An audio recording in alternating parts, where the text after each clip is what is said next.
Apostle Dr. Nita Kutego. Inka acho mi Nita Kutego kama kwe. Toyota enyenu. Edin yam jiso eye Nita Kutego. Ene de mi ma akwaba ede ban kranshan sem dwumadi so ewo Adom TV. Meni me bia wo semri. Ena menim tibi a otimu. But and two wa nyabotre beba. And found so you graduate. And found so you doctor ni nurse ni and found so you politician. And two wa nyabotre ebeba. Ene enobi diaba. Woso na odi na mkwanso. Na mamen ka wo se nano. Abrante bi a meni nda se obefa bremu efre me. O se apostle. Menyanka mabrabod abawiya. We obi a wasua de akọ nanimu. We obi a wabo degree ni diploma and wabo one masters. We obi a wanya nim de wa abrabomu. Nanso ose misika sem nkoyi. Abrabomu hye oba bia na mesi ne pa no obesisim na okọ. Ase abomu dua anome me. Abrabo twetwa kamepe. Ena mesi mi nua nya abotre. Abrabo yedie eye akwantuo. Life is a journey through a tunnel of darkness. Those who wait patiently to move forward will see the light at the end of the tunnel. Life is a journey through a dark tunnel. Those who inspire themselves to walk through the tunnel and move forward will definitely come to the end of the light. Here, Abrabo, and found baby, where do you crash? Eya no aka mi madam fo bi amegya no e wo Israel baby aye friend Joseph hwe oso da ye mada chepa na abrabo osesa oso da ye pa na akwansidie eto wo Joseph onuanom eton no de edi kan wodne shamna donko nokomu eyi ne ton no so akoa okonko asumu e de dasem a onye eto no so wo de esesua e no koda afiase ne nyina mu no no wenda so ena awogidie na ohwe awurade na mre semu no esanse odin sempa to na adwen proso no nyenda so papa na ohye no de nti no na mre so no onyampagya abrabosa na tie there should be a process, and before the promises come true you'll be crushed. Ansa na abrabo ye no ebebubu na bubu mu no ahode an begira no na be kire se wo yo mama sabi obi ntimi obekọ lego na pass ya wanye nsọhwe. Everyone who is in the university right now went through a process. Class 1, class 2, no about to JHS 1, 3, no about SS1, no akonanim. Ye nyina be fam keten. Kwantia ebusuo. Na wo fam yi na wo tehwe na ebi wo de kom na mu ebi wo de obre empa ba ekabrabo ho. Ensu just enyi wani mfiri baby awokọ no so ebi akọ aware no onim otimu pone say me ko ware ma ware ayede I do owiamu o sutobremu o onyamu o sikamu o mennamu sa kosimu dem so kan kire ho na afi no ha ba wodwane o ha beba wa na aka kire ho say onyamu o sikamu o hamu na yedemu o mefam abrabosa na tie obre beba yede beba ekugo beba ekuri beba ba ne nyina mu ono abrabo ejina ho ma woni a otimi sinkete wadwene mu. The mental resilient fight to the point of victory. You can mental resilient a won hwe ne afamu no emu abamu wo hwe mu etu ne dini ehua ne ma firi mu ede de a odo efiri mu wodi no kura enante na ade safata emfa wo ha ato wo enti emu abamu da ya na asem to wa asem aka kire ho no na ebu abam ya na ankoyi a asem a wa aka kire ho na enya wo ene dey minim de enura ekobaaye nim nia na ano ekobaaye but ene dey wanya opportunity to look through life with a new lens of great opportunities, to look to life with a new lens of focus, determination, and positive outlook.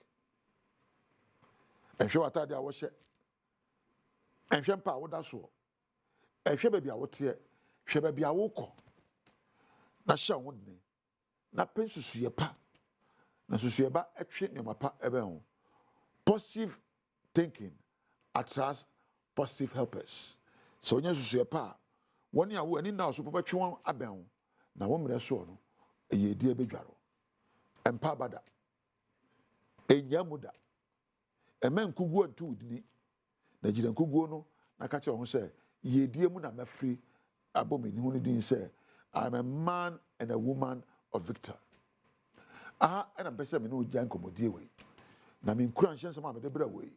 Woni a ebo machi dom a yimedie ba ho no eye eja Isaac, eye eja Richmond, eye eja Thomas Ade, eye eja Weber Frimpong Market.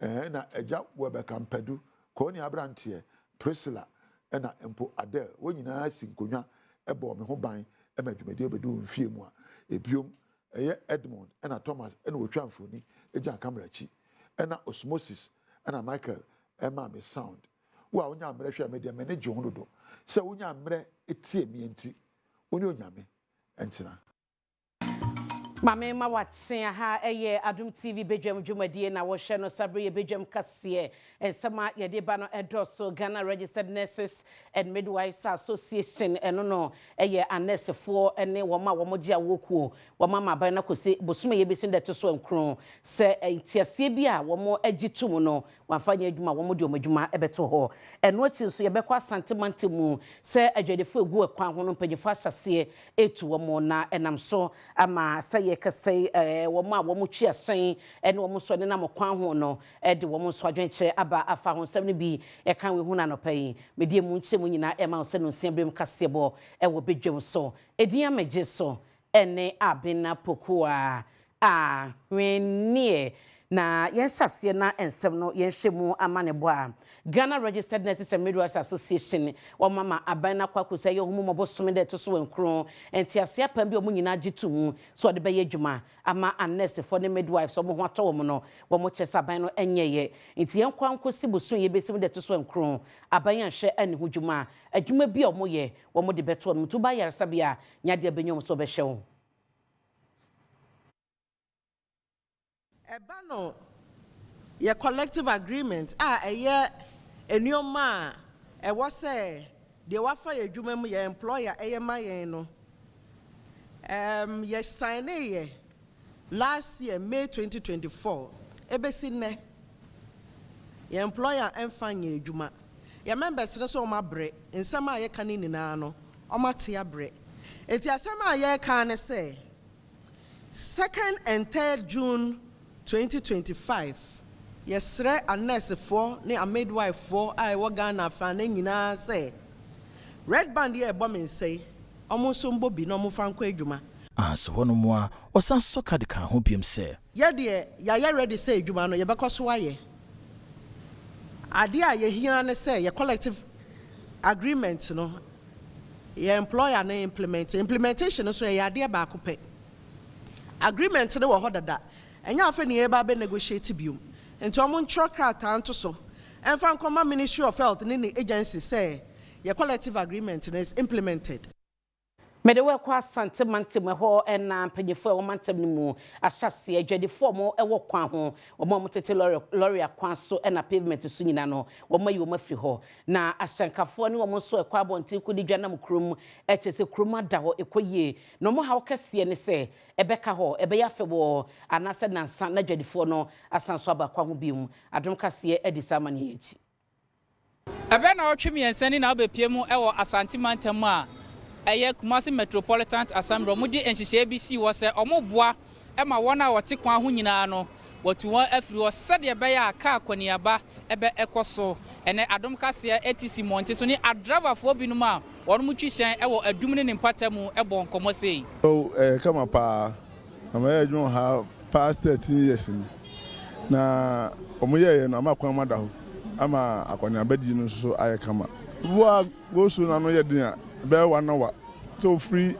the friends say a hundred run about e dey ba be remedy na me do na chinti with me disua bia be 1 hour na we disu sa ansan watimi aba abedu me do fa ba bi de be ka say aboa yen e wo yen adraba fo no ye contemplant tem no aboa ya ma e be ka say usi so ana say kwa na we den woko nti so de kan ne waste time the sep fuel ene ye bra hodo because ye adwuma no ye bere no na discover wo say wo bere na wo sikasem no so te san achi nti for now we de be ka say efa bi no aboa yen na so efa ba bi no adum ha no de ama bodwa for na at times ne dodo timi bo mo nchen oba bi ofin say price no eye man dan so be cost no so o mo ntimi ma oh the papa in fact now nwene ho kra say the car kra be ba ha at this time but say no kwan ni mu da ho no timi dwene ho say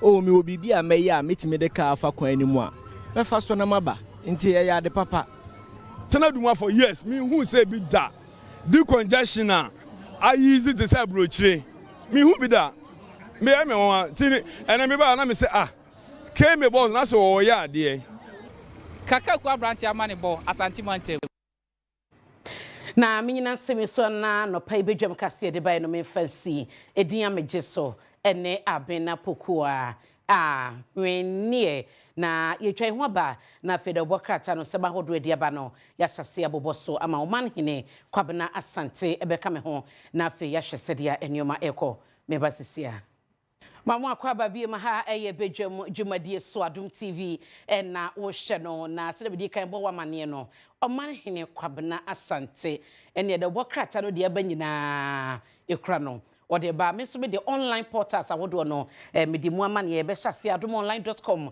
na ye dia ma oman machi Bilo di bobo o hwe TV oman machi o hwe TV asha bila bo ye we die ayo kwa hey ante comfort me chia wa me sha ma me asa ma jesu mo Samson obre yo hey eno akwa na mu se so fu bi ka Samson se enye delay na twa ni tino na ofre be ma ba ku bi ba ano be twa na we de mi hu ide Samson emanyi na ti se ye ni abe ya o asase hey so Wontumi ye dancer hey we dey me mo achi abuna pokuya toma ahwenie sorry about baby for friend ahwenie ne toma nti uti kan de ntia ne ka toma ne se o na wati kras nti na but ena ahwenie no o ma aye ne bibibi na ma for de no nti o ho sa akeke nti nye ba kan ne ko ada e chen de bobo so emu so na na e wa hwene pa enkasa ahwene pa bi won so enkasa o ebasia oyiwa no se ya oba kasasa ono nko na etwa zebra cross yi mu a me do nyame mama do nyame na to fa nche no so twa ya cross ni mu a emi ni aye bre o wiase o man wo so obi ni ne hokani abre etwa ko Hey, abula bokuya. Oh, come for them one day yo. Oh, Dr. Brown ya chiao. But this is down there see. Obe in the park na. Is that correct? Nkokos Post. Oh, washase. Oh, good. Na nwa wan say Nkokos Post Stadium kwa na wo you say Price of Brighton's Park. It will ye ni mienu at the same time. Okay. It nyame adom. Obi a onim baba kankan no wo boba FM ka sports kwa United da no de achi. Ye stadium ye basaya no mokọ ball yi bi wo ye villages ne ba komo ba no benya kwanhia. Ena baba kankan ni ehwe ne nkwa. Nti Nkokos Sports Stadium no yade bi a edakomo yakoma so pa. Okay. Eda yakoma so nti Dr. Brian de ye nim aseda ye fama no. Na de ye bom pai ne se ye ebre ode man ho so be wie stadium no. O wie ma ye na price so de no so mfa nka ho ban sa ye bo homa ye bo Nkokọ anase ye bo price so. Call United. Na mo so man si crash for what I say pam store for na na say Kwa West Tamimu Halidu na ya ban crash pani Halidu Tamimu Halidu Kwa West Nkokọ Tamimu Tamimu and assembly members Tamimu assalamu alaikum Alaikum salam ina babanka hodi Alhaji baba ya take aswa na gode unte ye musu akasa o Munsia kasa o na go de tiaje. Oh, na go de. Na go de say bia. Na go de. Eti Alaji. Yusuf na go de. Mama ncheche mu na Alaji pom bia. Mama ncheche. Alaji pom bia zuani ka mu akwa. Tori ya kaka. O say. Mama we dey nka ho. It's about what to do the work out every day, brother. Because I a big game on Adom TV, multi TV. So baby, I'll be at you. Yeah, the serious show of Numa. I just say you are starting the day on a good note. It's either to be good or a one to go. You know, and young Kwan and Debia na ultra just also for serious show of Numa. Now for your man, so more control. So I mean, next week. If I should say, yeah, next week. Rather more Wontumi or Munsia dear. No more Monkakai home. The Omosia and Bebe Mamma Motimatro. They are sre. They be that a differ. In so high you to more yen twini pass. Nan quadrado dona shebre SS qua. The best say vigilators so security agencies so why for beer or you're part of this Abiano. Obianye careful. They be uncle taught go only a Dutch. Obi ntimi mbresa na obi amane emesa obi ma enkofa san bia emba the work at daily graphics say he da na yekoti avana no me dey ba ya we dey we ochinachi ya na yeko de kwede o mpacho asempa fm UCL fund I see the so nim say o hwe me me anankasa no originally no Hala Madrid but because Madrid and to me amfa kwata anye nkwanti but still ye ginam ye be kwakota o meche ye Inter Milan and PSG and now more edisi so na ye kokon mu fita no pa no woche kosi anadwono ndu a match ni nyina beba na wieye na ye hunu se PSG wabro Inter na omososo no aja UCL cup no omafa bia kita enra na meba junior kas momi na adenti na wo pese PSG win because ye nyina no ye Hala Madrid and Mbappe ni hono mu ko win sa na ye star no si o mabre Jomo ba konko ana Larry o se den se no me da se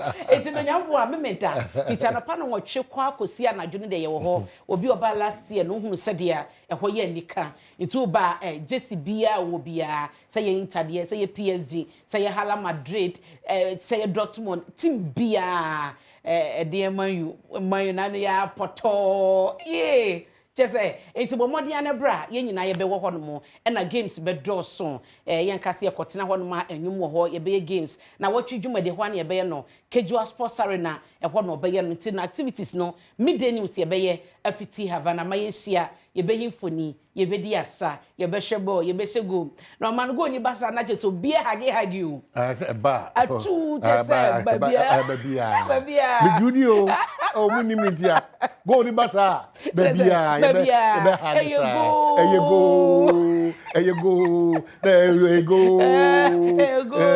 na ni da ho say eyego ni nyina mu eyego so e di ago ja bi o chi eyego very necessary eyego hey nyoma ekoso Ghana say football mu nyina so ye kotwe current eyego obi ba no obi ye target pass go ni ba ho no be fa ani je ne basa so abo o say ye hia na yenye no ate me da say ya Ramsey site so na no pe ni akọ de ekoso no Ghana for ade hia mo so mo twajo na ebi ni mo susu so mo won krata mo kwan so mo timisi eye edan mo si ho no na regional minister so ne pen focus dey be sa bia we dey wo krata wo ni krata o enye ho asem ne be ka wa ibebu dan na gu wo he ba bi e bi dan na duru pa na ye dwiri gu form sometimes you're asking yourself say eye de ne ye hwe han e ma nipa akwanya e kodu sam pempen so no se ye ntu sa na mo wo zu a ensuo ho asem etobri bia da enipa dodo na ete sa bia ho ne Ghana e be jan susanso a enye papa it's a better pill. But lessons that needs to be learned, you know, the most important thing. Yeah, and I pay me free Ramsey site at the Abracosins and the team, you know, about what the sound common, a more rem there. But the bigger picture is that Ghana is benefiting. The lessons they say, Nipa, a year, high, Emma, Sadi, with me course, you know, a such bang and a wa. Most of them might not come back to life again. Every bit me a bitter against Ghana. Yeah, so that's how on mind be I am persuaded no crane mra that's how far we can go. It is when I can say no ye de ano na e kan say because e normal ukofie bi musisi a enipa omo investment nyina omo de akosisi sa dan o sa bia onyina ye gire gu no you have no idea if you say d obi adwuma a wanye ne yie nti hwe wonsunsuanso a Abrantin munyafo ba ko say McDonald no abukotoje part say yes pen say yes and you see and hear na betia say bibia na ye ka asem kire wa tie o nya say amanyosem emfa nkotare NDC ho dabi enya sa eno na eme ntimi nya solutions no ade no enye obi e kana pante say nya ne dew regional minister nya ne de say no aba no girigirigiri e bi kura beko na ne busuani e wo mpe ba jo bugu ya ka ye last commission for e ka ho ye Ghana police service worker ho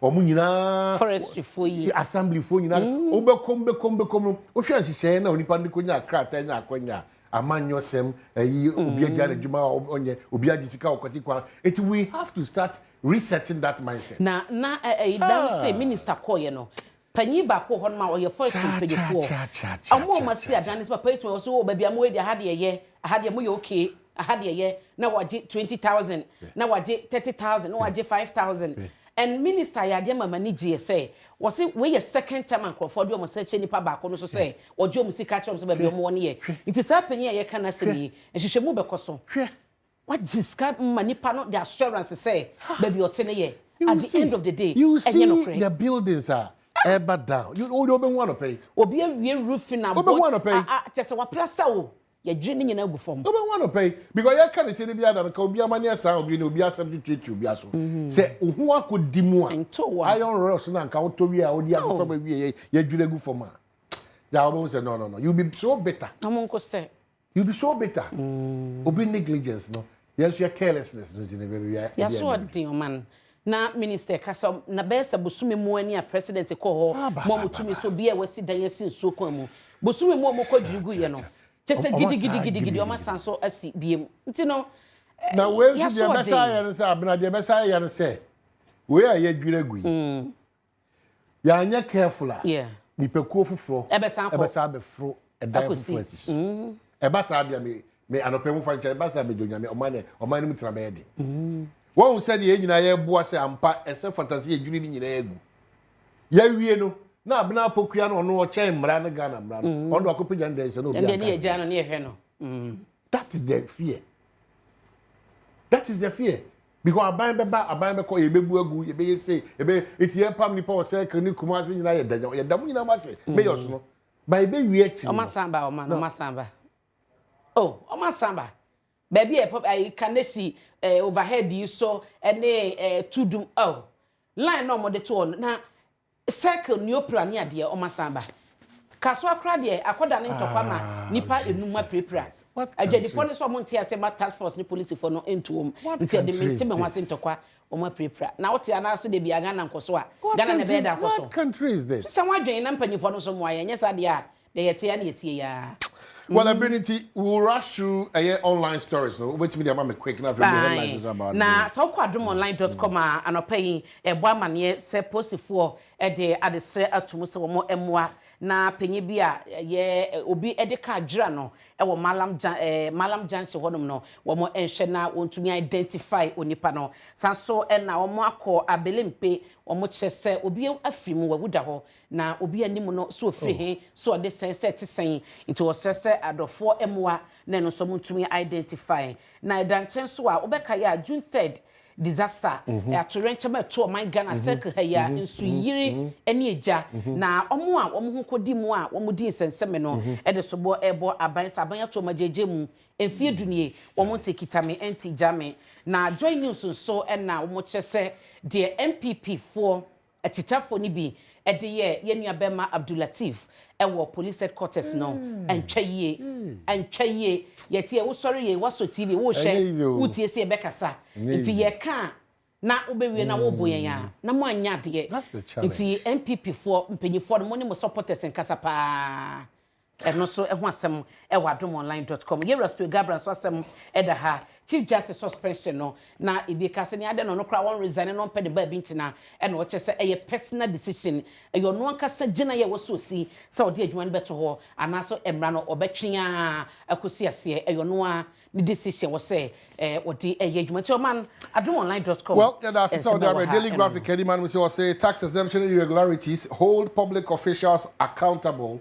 Penny Pabi na to for PwC Penny Pabi partner na to for say we na to ho nsensem I won na say say shase aban mu nipa public service for mu nipa ye show mo say say intonity mo be yin sema no enim happen say the abnakan CJ ho nsensem no still court battle apia go baby kra afei era sector pekane NDC appension no oya finance minister or there to you say ye koje bosia ye nye bosia be ba be ye adwuma e de mfasode and bebre eye oman Ghana National Media Commission ene yate eye committee na 18-member committee a commissioner ne board ye ma me Professor Kuya Brichum ana edan ebra na it two times any man so e dey say be can Wailing Teeth National at Ramsey side and egosinsia at the San Community and wrap up for us. Oman yeda say oman hene kwabna santie di amen so beje so ene abena pokua when near Badwam dwumade e na wotie no de aka no to so abokansie eba na afia ho sepe ye de beto so sa akosi se no nkro beba pansema no aduonu num yada wase se wagebre akan ho ye basisia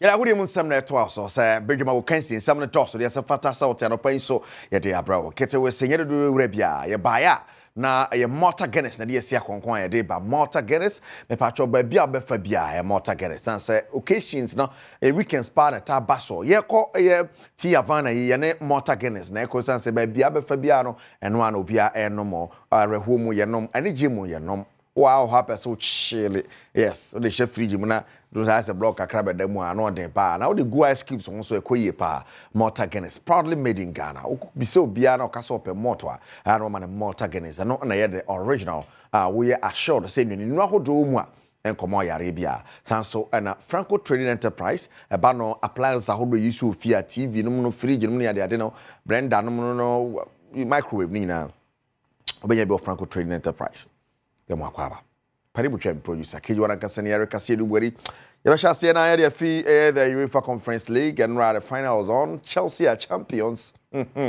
amoche Betis bobo kan na mo timo back Betis to try the kind na so anko we Chelsea came back etimi ebeje that particular trophy yekopi mo Scotland wow anti meno ne nsemo ekoso Chelsea champions Omaje Champions League Europa League the Conference League so to say yes bano trophies ahodwa Europe sheshe dia na Omaje nyina you know so much Super Cup and pen and of course the Cup Winners' Cup nyina one more RGB penalty cash so sa efa mame honomo Franco Trading Enterprise Malta Guinness now ye gusu 8-2 ye 9 akopiemu wo the final of the Champions League yahu Europa League champion yahu the Conference League champion now why na AJ the UEFA Champions League when them say English club na the Europa League English club are the Conference League and the Champions League in the English club be any a French club and of course an Italian club why na AJ many club ya na be Saturday Malaysia or Tia Havana Tema Community 9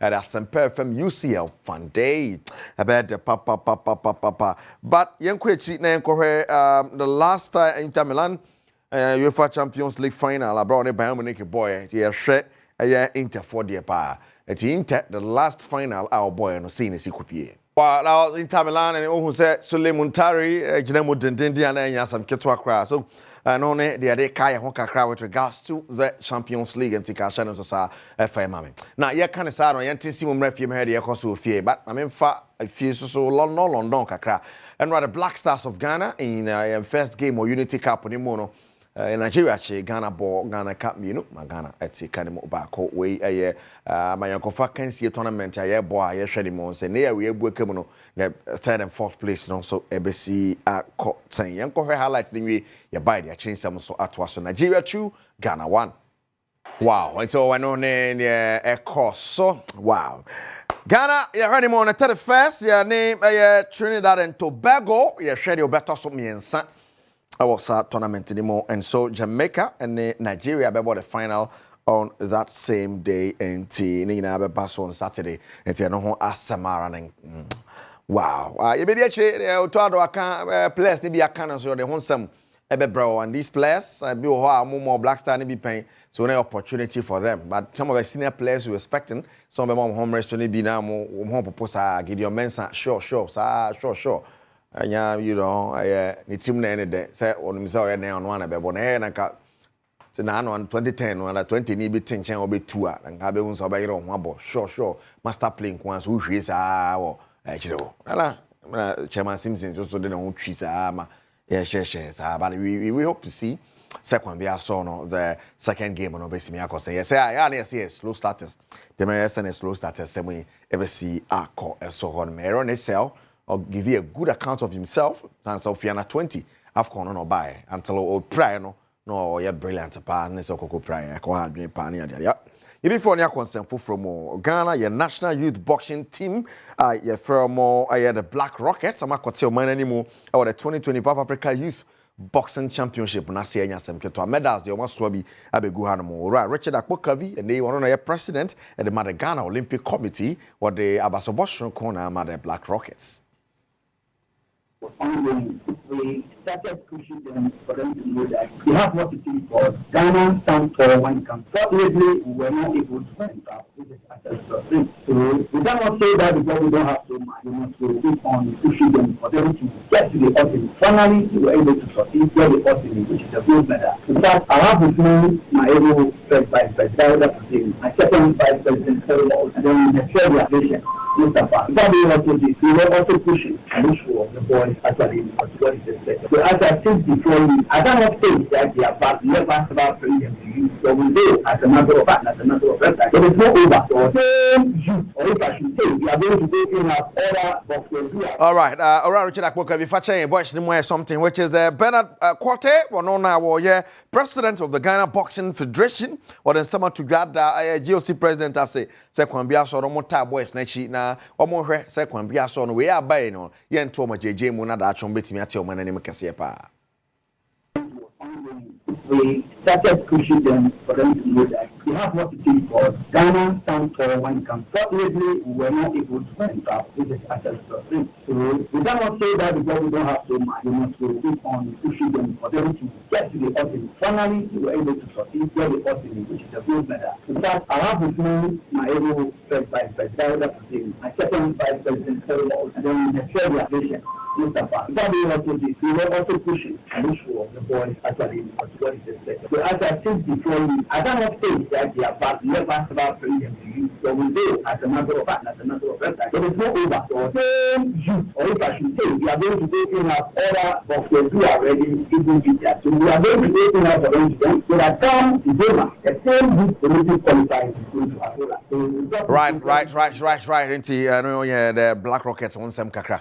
Na if you kupie on yeguso boxing na ora maka matafio committee na no ye setting up say na Nigeria boxer obewu o man mu ye hwehwe mu ye hwe de antimi ankoyi enti a sa ensem no esi no report na kwakodi the sports minister ho ye hwe so betumi yade niema esefata de ebe so ekwan mu say we na ye hwe na so na asese ne ho nsem esi ati ora eko asma na oka committee ne ho aboye mu kakra out available because they rather fight for something than go back to Nigeria empty-handed.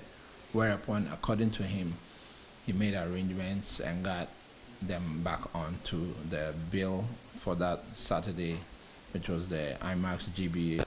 Most of these promoters that we talked to a number of promoters, said they pay the GBA to provide medical doctors, which hasn't been the case. They take the money and then they don't provide the doctors, putting the safety and health of boxers in grave danger, and we think that most of these fighters have to be covered by insurance, because if Olanrewaju had insurance, at least the surviving widow and the children would have something, you know. So not just for international fighters, but all fighters going forward have to be covered by insurance, and there should be a doctor. I mean, every federation, starting from the Ghana Boxing Authority, must have a medical commission. All right, Kwasma, part of the committee. I'm more say the more 2 more second biaso. By this time, I didn't hear more 2 more second biaso. I ever heard that be to me. akoye ane ade a nti kwambia so no ode atomu akyekye mu hye o mo ye se wo mo beboa ma ye hu ne pomasi bre na so twe bi ho a ye de ama. And of course, and I'm 1,000 Ghana cedis, star 281 hash, star 281 hash. Select Adom TV, nefa kakra gum na menche usikana na pay star 281 hash, Adom TV na de kakra gum na kwambia so macha. Ba ko bia 5 Ghana cedis. Ede share so ma me sika usika ye kan wo se twa de di. See asana me pon na macha 1,000. Why? Yes, we are almost there. And na eye yawoda, wo chena na dan temo, wo chena chi. Kai, etsu Tiavana. Tiavana bedo. Tiavana bed papa. But now you see a minute. At the end of you see a minute. Alliance Arena, PSG, and Inter Milan, and the best CNE. Where Europa Champions League na Pakwasemuno, most goals scored. Real Madrid, and Eddie Kine, Asher 1,104 goals. Bayern Munich, Ekra 856 goals. Barcelona, 730 goals. Manchester United, 545 goals. Benfica, 500 goals. Juventus, 491 goals. Eban Ankrankra. Wano etima she goals bebre ewo Europa Champions League na pakwasemu a eno Cristiano Ronaldo 2014 season no about 17 goals at the Real Madrid yenshia ewo Tiavana Tema community. Wow, and so Tiavana will be on fire and pioneer ye Tiavana kripa but your star 281 hash star 281 hash. Okay, now I selected Adom TV. So, okay, what select here? I feel him. Nafe, we have business a hena ultra. Otro 1 year 5 series, 2 year 10, 3 year 15. The strategic for Kakragumuna, Yeniska, Sisia, and Fangu Abotum Namaus Kakakrani. 1,000 Ghana cities. Abba. No home bed. 8,000. Wow. I'll say, Maminum Sisia, I'm here. Maminum, Pacho, Maminum, na.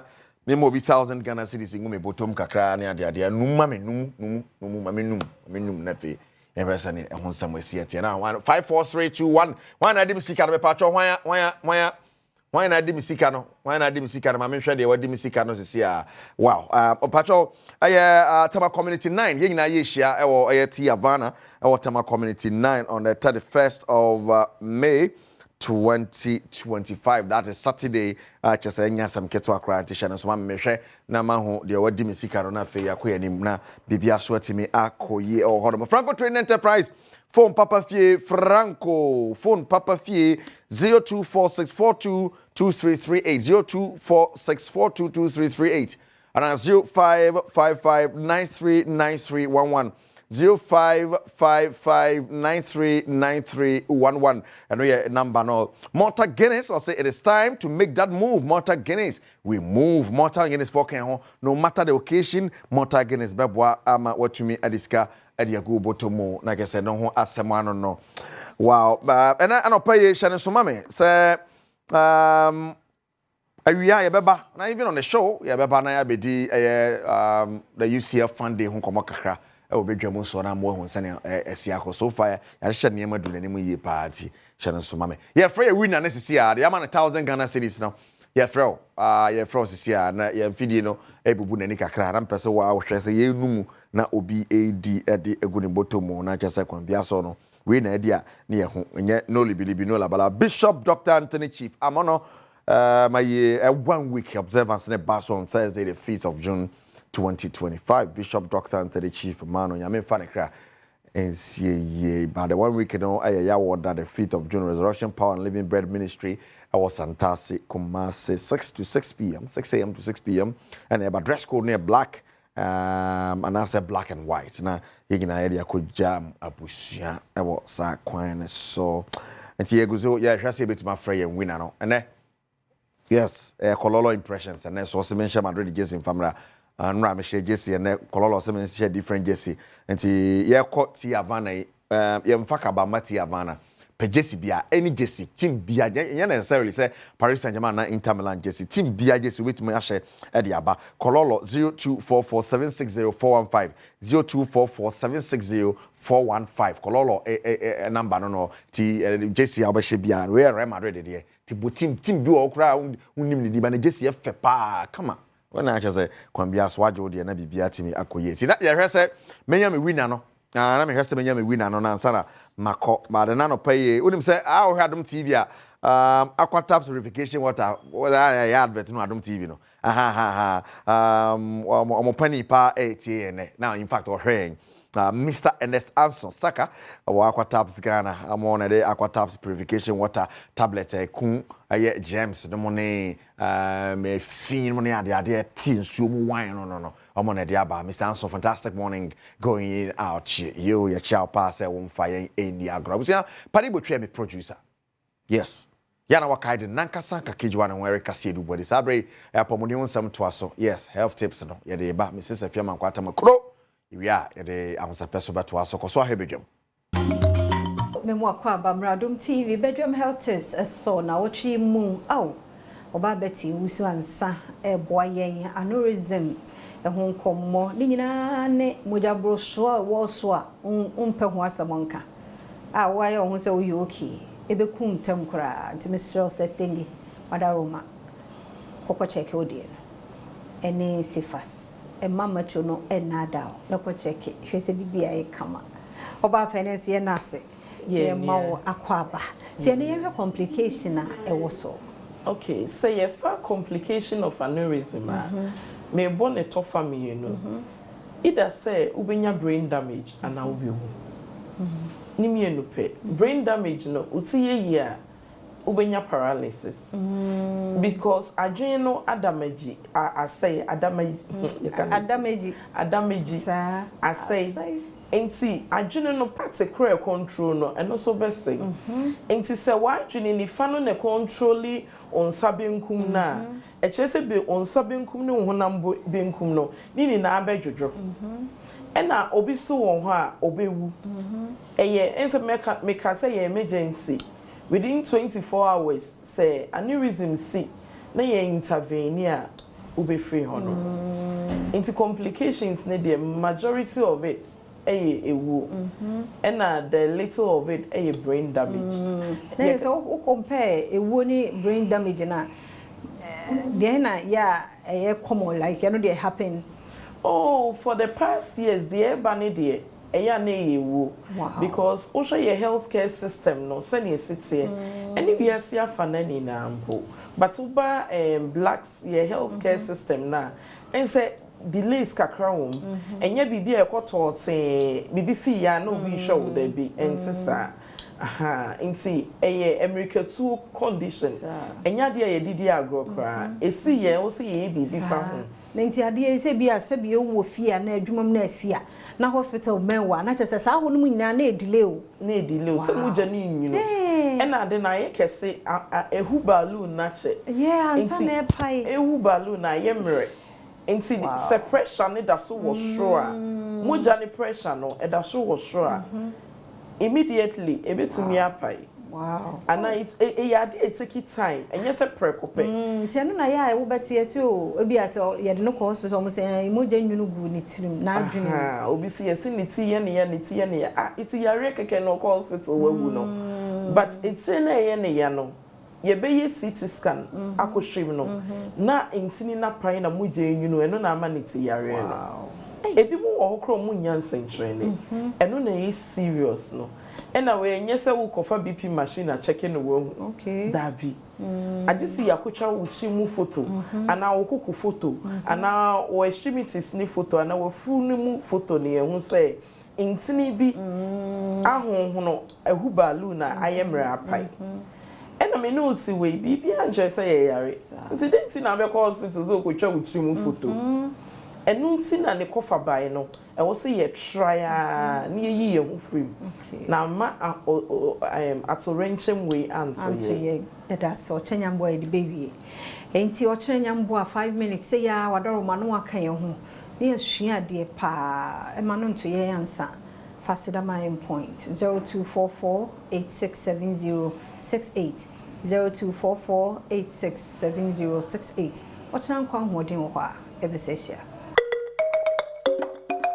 Mamina se gusua ekan ho e wo bedwam edwumadie so ha eye Adom TV megiri se wo ho ye na obade na se yekwa ba ne ade ye nyina mu nipadua no ye didi ye nom ye da ye sore ya na wose ye kai se ye hye yapomuden no enso ho asem kan eka ho obi ho ma onye so yare pa onkwa yare sabia na so ma na yenti abosome miensa abosome nsia bia na wo ye o check up sa ya na eboa ye nyina na ne saso no na ye hye enkomodie edu sabre ya na ye dia pomuden ho nkomo ne ba na ye ma wo hunu enuro ya obetumi de ade udwuma bebo pomuden ama wa hoden edin amegye so ene abena pokua hwenie mamu achibiem na mensa aka tumira ene Awurade heba research wo mo empanyifo bako ewo ha na ye bedi nkomo na ya hwede tumi ne Awurade wo mo eye bibiduro ene habanma de obade de adom yen no wadandani ede eye wo mo enuro ede sayade eje akra enkwa na Dr. EA Redu ewo ha dok machi yenua netiseyin dom enkaka kakra ye de Awurade ase na obar na tumi ra ne Awurade obia ho teseyin nyame adom menua ba obia nioma ekoye by the grace of God bibia fine pa ye de obade na se but also ho teseyin wadom ni nti me ho ye pa ho so ayefe me da se na ma ye mo nkomo ye ka tumi ra ne Awurade heben researcher mudwumadie ye ka ye nim se ya yaresa edie ni wo mankasa yo medasi menua ba ma memfa kwenye na memfa nchia ma ahwefo a ehwen anopa nyina ye ka se tumi ra ene Awurade herbal research and clinic nyame adom eye herbal clinic ye de abibiduro na esayare na before ye bemu waduro no so no ye wo labs ahodura test bia opese wo ye machines ahodo bebre ho a ye de be ye diagnosis before ansana ye tumi e de aduro ayede ama enti ye place yes yare and ye use abibiduro enye orthodox medicine but you use abibiduro natural remedy and ye desire yaso okay na yade ben na tumiri Awurade mosa yo me da say menu aba ye hwe yare bi ti se typhoid obi ti se obi o diabetes obi o ho a o hwe me bi a wanya arthritis obi o ho a wo de no eye bibia ye frɛ no eye stomach ulcer obi o low sperm count obi a worry for so many years but a won why den aya na won fall by bibre most at times e bi female and he say we obi a wo hwe me na wo awo mu hawo ana say we obi o say doctor me problem nya halitosis me kasa scent e wo menu me say white but me was a problem ni nyina bia me ba cho ba before ansana ye be mu aduro no say yetumi take you medical history na examination bi ma ni hu the main cause of the problem before ansana do what to do nti yare bebre UTI obia ebia ohwe mo menstrual disorders ye hwe yare ahodo bebre because e machines ahodo bebre ye dey running labs no before ansana yetumi aden amoduro okay na bakumi no bia obo so ya ni ebu okra na adwin ni so halitosis ye ka halitosis a obi ewonum ewonka that's right wo de wankasa ho do ma fa nsamu awano na ehumegu nsem hu mframa gum ne hwiahwe ekoyi na se nkoyi obi ho ma owonum nka pabo no nkasa onnim that's right eno no ya na sie ana why so used to ana say ede ne tumi masade ne ba menua ba on say sometimes no money bi wo ho a okọ nipam ana say even cry no o sorry bible discussion o take care mu trotro mu o tumi say anytime bi a obetro bi ho no send your comfort your monsa ekeka komohwe ni sometimes we fear cry wom obi o ho say ni kun ye boda na o yere ye boda obetimi aka show na ye wo ne fari bible bre one say obi o halitosis a ade ba kwa odi be hunu say sankofom tanya sinus e ka sinus atembia no obo say no anya code na ne hwemu finsuo o si ni throat ekeka no obi o si na somo keka no obi o atembia o si na ni no kra ye ko na ese wo basa say ultimate train ben hospital and aso batumira na enya daji ye nhwema obi o so twitwi ne se a obo say na moja efi na numu eba eno so ye factor and even constipation obi a wo ho no ma for so many years na we about 3 days 4 days no go private our office normal no e basa accumulation of gas about yem and is am fat down one it may factor and obi o any oncofoni bi kran so ho no ma we did late na aduane ni ntumi digest on time and also while beji ye kwa kura si o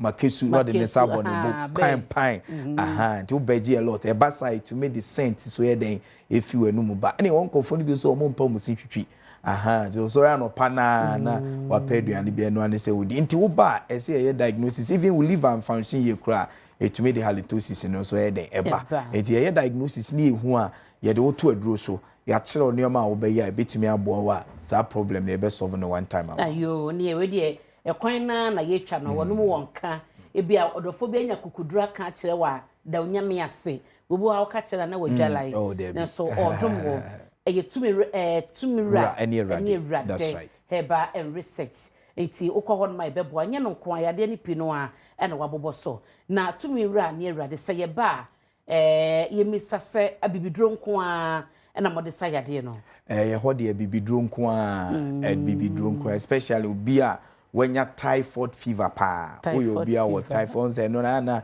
aduane a ye di nsu anye hygienic na obi wo bi no de no aduane ene mrantie ne maba na omo ware on time abontie aduane die bebre no e was a problem no bi wa fatty foods and most of the time they beating across okoto ade o supermarket na e canteen na one check expiry date na etwam na usu a eno so tumi enya typhoid fever ni bi na insuo ya se bi yese ni obi tumi kwa ajanan e wo atifi na obi akosa wa nafo se bi obi a wo typhoid ni bi na bibisa tumi na moa ni bi kura tumi num suo no ko villages a ye jaye ndwan bi wa nantwie no mo num suo ni nyina tumi de sa typhoid bacteria eba na eba e wo signs and symptoms ebededi obi wo typhoid abon se tembi o se doctor e ya na wode me minya diarrhea o ho a no no an ye muhwie obi wo se doctor minya frequent headache tembia na miti pai me obi ko se doctor minya general body pains na obi wo typhoid na wo sa o hawe a oba tumi ra ne erade a ye beso anu amantem kra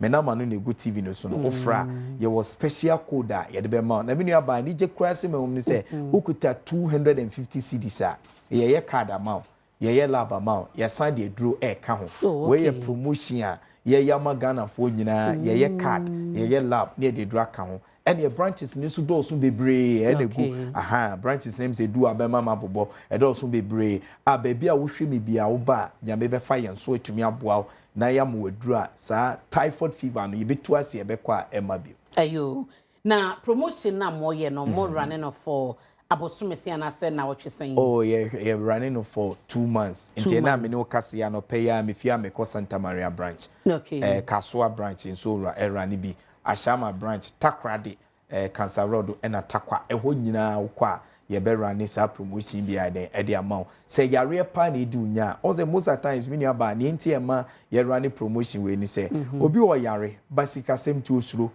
obi o call be 500 obi o 600 cedis obi o 700 cedis but o call be bi e ka chen say onko fa 5000 emra yes and am near bo say yare ta kunko for sad di pa hypertension by at least o call hospital you be check your BP amount you be show sugar be check your vital organs obi hu doctor na problem bia ehinta ono yetimi advice o na ya boa na nneoma timi akoye enu nti na edi bibia ba form say wo de bra fa 250 ni bra na be hu doctor yemfa wo jonso yemfa wo moja na se problem bi we kira ye no ntana se na enye hyehye ni ntume mu a enti ye frame me doctor 250 okuta 250 no nko ade a ye card amount ye lab amount ye sign the aduru aka we wunya wo baby a say tumi nyina ewura ene ewurade herbal research and clinic mini abasane oti ye doctor 250 sala ba okekan yida na wako baby na wako ya ubetua that's right ubetua abrobe se 500 700,000 Ghana wodi akotrahwe na nyame aye wadom tumira ene ewurade herbal research and clinic esebra na fasa sikai doctor behwe you be more doctor. I 150 Ghana. Ufoda baby, ufoda kura 100 cedis you pay. And I come doctor obesen tuya. But when you are say, when you are by person will be amba. And go full wound tema ehu esro on person be hospital. Sika say me problem. Make can so be about 300 or 400. To me radie. You say Bible say me shira no ayin shira ama fufuro. Your bag Ghana almost 12 to 15 years ni. Anyame adum ya bua nkofo bebre ti this month and next month na ye bie point to amobia for 250 cedis ne bra o de obehu me obehu other doctors say oye federal labs ebia na say oye kidney liver eno ne okwan be fa so e be boa but ojonso umoja ubp ye check weight bibia utia 250 na sugar ni nyina na e be mo hu doctor na bibia timi akoye unya obabia me ade se tumi ra ene erade na o numbers na e wo TV no so de me pese obesa so asiso mama yo me dasi ahwefo me before me born numbers no me head office e was Santa Maria Blue Kills ashama ye wo Roma down Monica Lane Kasua ye wa Manfrom adjacent Pink FM obetimi so aba takwa ye wo takwa New Road ena takrade ye wo Cancer Road market baby America nyina odi 250 na ye behwew me nama we obetimi afre me ana mefa na me no atwetwe nkomo 0244 96 16 96 0244 96 16 96 and I say 054 32 82 000 054 32 82 000 mini abasanete na yen share ye bobo nyema ni bi so na ye sanso nim say hypertension kan ye that's right also brony cry ya to the silent killer that's right how many times empendo do say na sakesisi ya eba na ebeba so na ya na wo so dodo ana so bitumi ba wo mo check ebeba kra na oni bimpo me nua ba de ba ko ewom ni se uni nimde fo apomden ho a obetumi ewu a won ha de be hye beifo ese na enye bayi se wo ho otumi se uputu on weight obi wo didi late especially nua no mo mema ne ma disi omo no mo nsa akoho bebre no enti nipa ne bebre de ba first no ya ka se obi a hypertensive patient na chese nipa no nya be 60 70 hoko but na lifestyle obi wa on down term stress obi di traffic mu ebi wa be 6 hours kra na wundu fie se nsuo tokra na omo te faka so outside end bobo ni sane o mani nyina accumulate ema obi pie to make us na even crown ni peace of mind ebi a wo date oba bi wankasa kra no utumi so oba onji ni ndi ana oba no the pressure to so enti sane o mani nyina ka ho a na two obi wo ha genetic o papa ana o maame wo bi abusuanu so o papa wo bi o maame wo bi na wunyi a eya na eyese wo be call hospital on time enti obi wo se mitwetwam na so fufu na ka se wa bompa ya ma we tu ase there bi Bible say for the lack of knowledge my people perish enti ade oni hunim de ne beku enti tembe ya bitu nkrofo fu say obi wa ya ye nkwan ya wi kura no akosa nchen no de gum obi wo ha ye se ye fra bi shisha shisha o se shisha ya aye life a chese nkofo enum no nya sem keto bi smoky ahodo bebre na sa lifestyle nyina community ema pressure no koso ena obesity bi mu nya exercise bi wa chese no an se ena cholesterol no ekosro a enu so ebetumi ema obp na den akosro na me nua ba de ba ko ehu kura ne se bp no kosro a betumi di stroke amount na stroke so de yare bi a echewa kan ye okonsama mpom kura nkeye because ade anka de be 2 minutes ebe ye na betumi take you 20 minutes na untumi hwe enti eno kura mental stress no ebetumi akuntem enu nti na tumi nyina ewra na ewrade se wo de tu anamona bra na yenye hwehwemu ma se wo pressure ni bia ye be advice wo enuane esese wo jedi enuama wo ye be boa wo na wetumi enyi ache me da say na don ko be sanso ma yen location no any phone numbers ni bi san say wapomuden ehia me na ekohwe doka kira kwan yo me da simi nua ba fo akwanya wo de ama me pacho tumi nyina ewra na ewrade the head office was Santa Maria Blue Kills ashama ubenya me Roman down Monica Lane no ebisa Pezua Plaza ena ye will be o takrade ye wo Cancer Road market opposite the Apostolic Church ena Takwatam so New Road Takwatam so ena Kasua ha de obenya ye wo Amanfrom adjacent Pink FM me pacho me na mesi ena me di tudwa no hu se me fi apefreme me amema special code na ma kire o ba bia obenya me ankasa me pacho na ma no ye 0244 96 16 96 0244 96 16 96 and I say 054 32 82 000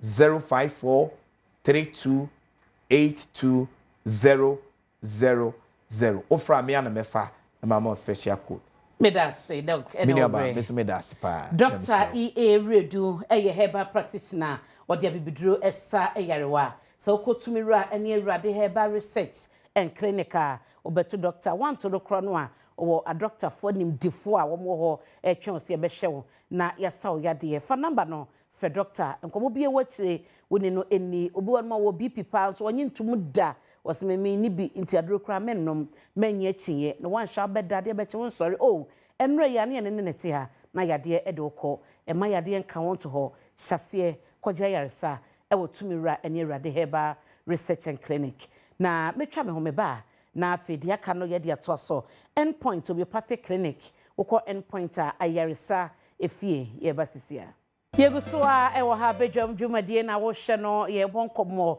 efa ya pomoden ho ba bia benya yaresa papa mama kai wo say endpoint homeopathic hospital nei wo eye prostate free screening e dia ma mema nyina na wo your ban so abepo so ko check wa wo se babia wo de no wo no betumi awo eniema tesen na ye boa wa endpoint homeopathic clinic na we no screening we mienu amaka e free there also ye so be come wo Accra ha sei sprinters one shell signboard na edi anim hye na Kumasi Kronuma Bohia or Angel Educational Complex no echi Takrade Anaji Estate obehunu wo mo ewo ho na Tema Community 22 ye wat na ye techiman hanso na esiama enzima eho nyina no ye wo branches a obetumi ni Dr. Adubuaten akasa na wakwa ye free screening ewo ho 0244867068 na 0274234321 endpoint homeopathic clinic or say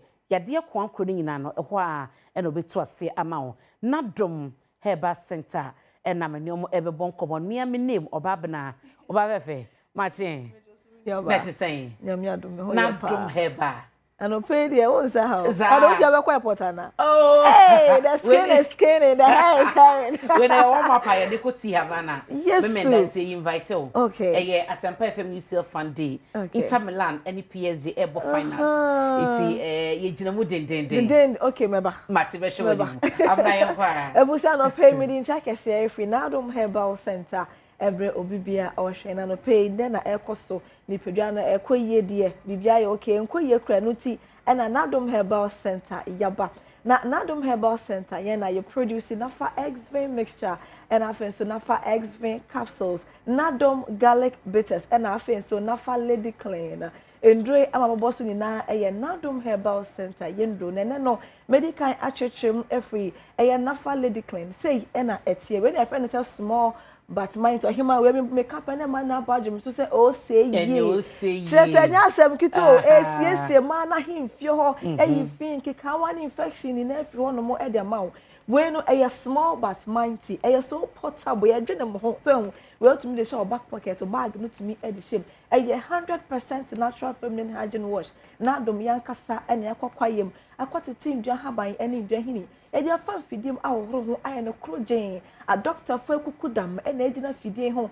e dia haban aye dwe kama ye wie no ye dia gu ne tuom a sawa ehye ho entu be hwe kakra egu asawa nim na dia kwa ha me trap o de be sha himfie ho enti menua ba se infections aja himfie ho no mo aboso ahimfie ho no ekekaw utumi tis na tese upia wonten kwa na ayem hwehwe because ya obeti woni pem no enim gu ase insuo egu insuo na egu no sebe e de nkaboni bi enenam ubu hu se wi na eja wonka bo modern sa wonsa ebeka nafa lady clean we aya purely herbal unko yuzu we engo koni akira sembia enti menua ba se nete ese na that can say come sawa ehye ho you hwa purely herbal hygienic unko yuzu wie nkonya akira sembia very very portable na dwuma edro we ehye no me say esese wo be yuzu ense kasa bebre eye 100% natural se na medi kan kan ni unko yuzu wie nkonya akira sembia penifo so the stamp so say eye ye bia me ka so ba anya ba we sisi hu kunta to me say eh sister you want to buto jina to just am kito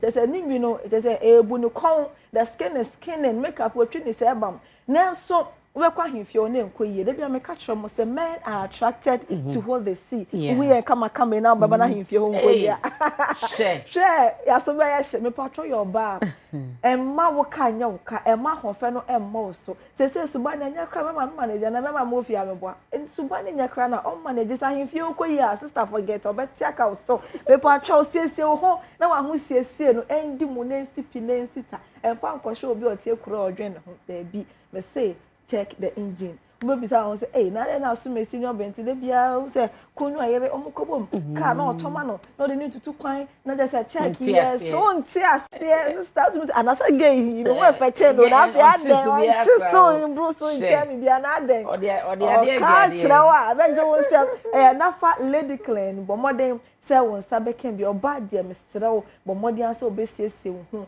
wo siesie ni pedwane ni no na wo siesie ahemfie ho so we very affordable at so say no bia so betumi atobi mesrew mo yenua ma no ko school SS4 no what the infection e chiwa waso yes say and most of the time na do na kind dialysis na sha say free senior I won say you know toilet no sorry say we use out ebi mo na sa heating no nto okokoto so a heat na efi ase ba no na fe ko ahemfie ho no ma etumi ama no nya infection bu so suro say o si ni panties na hata we ba kowia ntino hata wo dem hata wa wiem na ne bedside ho ne mpa enche no dia sense so na wasa fa hye nyunyunu saa obetumi enya infection ti no mo kosko a mo to bi enfa mo bag mu na omo enfa nkomenyo ba siesie hu na wa hu siesie no endi mu na ensipinetita and necessarily say we siesie hu ama be ma bi but wakwe ni pedi wakwe obey de wankasa siesie hu ema wankasa hu wankasa to me say yes so na wankasa no confidence level na ere e was strong e nafa lady clean 100% natural feminine hygiene wash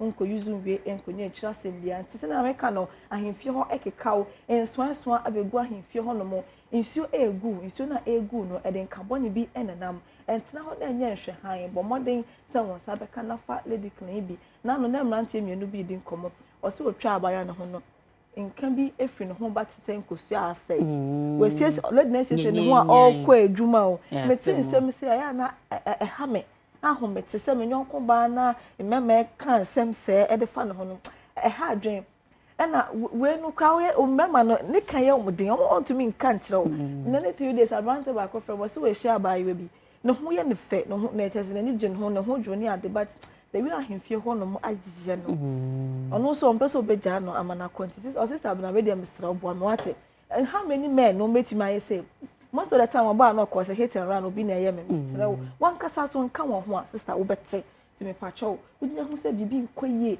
wo nipia no ho abomoden se obefa e na fa lady clean bi and the chiro so bia no bomoden na frɛ ye number no e 053 11 56 556 053 11 56 556 when I say bibi nkoye say o menstrual cycle na ba beti ya wo san bosu mi ewi obi wo kwa 1 week na 7 days e ba na on to me nkwa adwuma obeti na fie the whole time and obi wi ansa wakọ say adwuma ho ayede no ba menstrual cramps it on to me nkwa adwuma e ba kwa no mo do bi ahye o mesrew entina ho manyo be nyoma bi nke akiri ansa na wapɛ ho pu mesibre anope ya wote mi nke ya bo modern say won sa e be kanafa lady clean say enetin patro ko na se nyi we ya treatmento enye we ya treatmento onye tuition so afre na mi amema rider e de bi abro e na pepin so ya na meka se bibi sha ase se edan hodi e woni pidan ni akai na hye no so se e wo mogye ni mu ente wo se wutu ase enso abegu ahemfie no mekeka wo te se nsu a egu a sebe den carbon enam no e wo mogye ni mu ente wo se wutu ase wo be yin set na fa lady clean no all right na mo me wo se wonom na fa X-Vein mixture and then the capsules and also a purely herbal yankasa ya haba ni ndubra and a de aye e be two infection as kura ma a embabium fire number na efrain a 053 11 56 556 053 11 56 556 mesro ment na ho e ma no enya sana hope ho promise be ma ne too late e ma ne ndu level bi at say me ma ne ba kra wan kasa kra to me say oho nkoye e ma ne too late and sana sisi a won say ne ma na sha say nso bi nso bi egu e bi awo achi na sa brabo mu say infection ne kwa no set na also check to ma himfie obi just in case you don't know set na what na ho cha etuma ho ehu kwan ne ebie ti mesra wonya wo say nyuma bi a sha say esesa omodia na pe ho mesi be ne ntem asa na too late Fred your number no 053 11 56 556 053 11 56 556 Andre enya na pharmacy shops any herbal shops I wo krom ha bebia no wo kwa wo benya bi ato na fe kan na hye ne so se apomodem pa wo hoi e ma setena pa entimi don tena ha o ma yare endi ni pedua no emmoso abra na Adom Herbal Center yedi ndu papa se aba idwamas medase obabna na wotene kara na Adom Herbal Center enomodi aba uyoba sisi ho asemba kwa abna kan ye mede nye de bia na beka se mesiese me ho mabema wankansa no look good for yourself what you say uyoba na nkan ni ho obi won ma wodu fie kra na obeyi ne pant kra na wo hwe se obi a be free baby owo no ansa na watumi yi anasa ukodom ye disgrace for yenim guase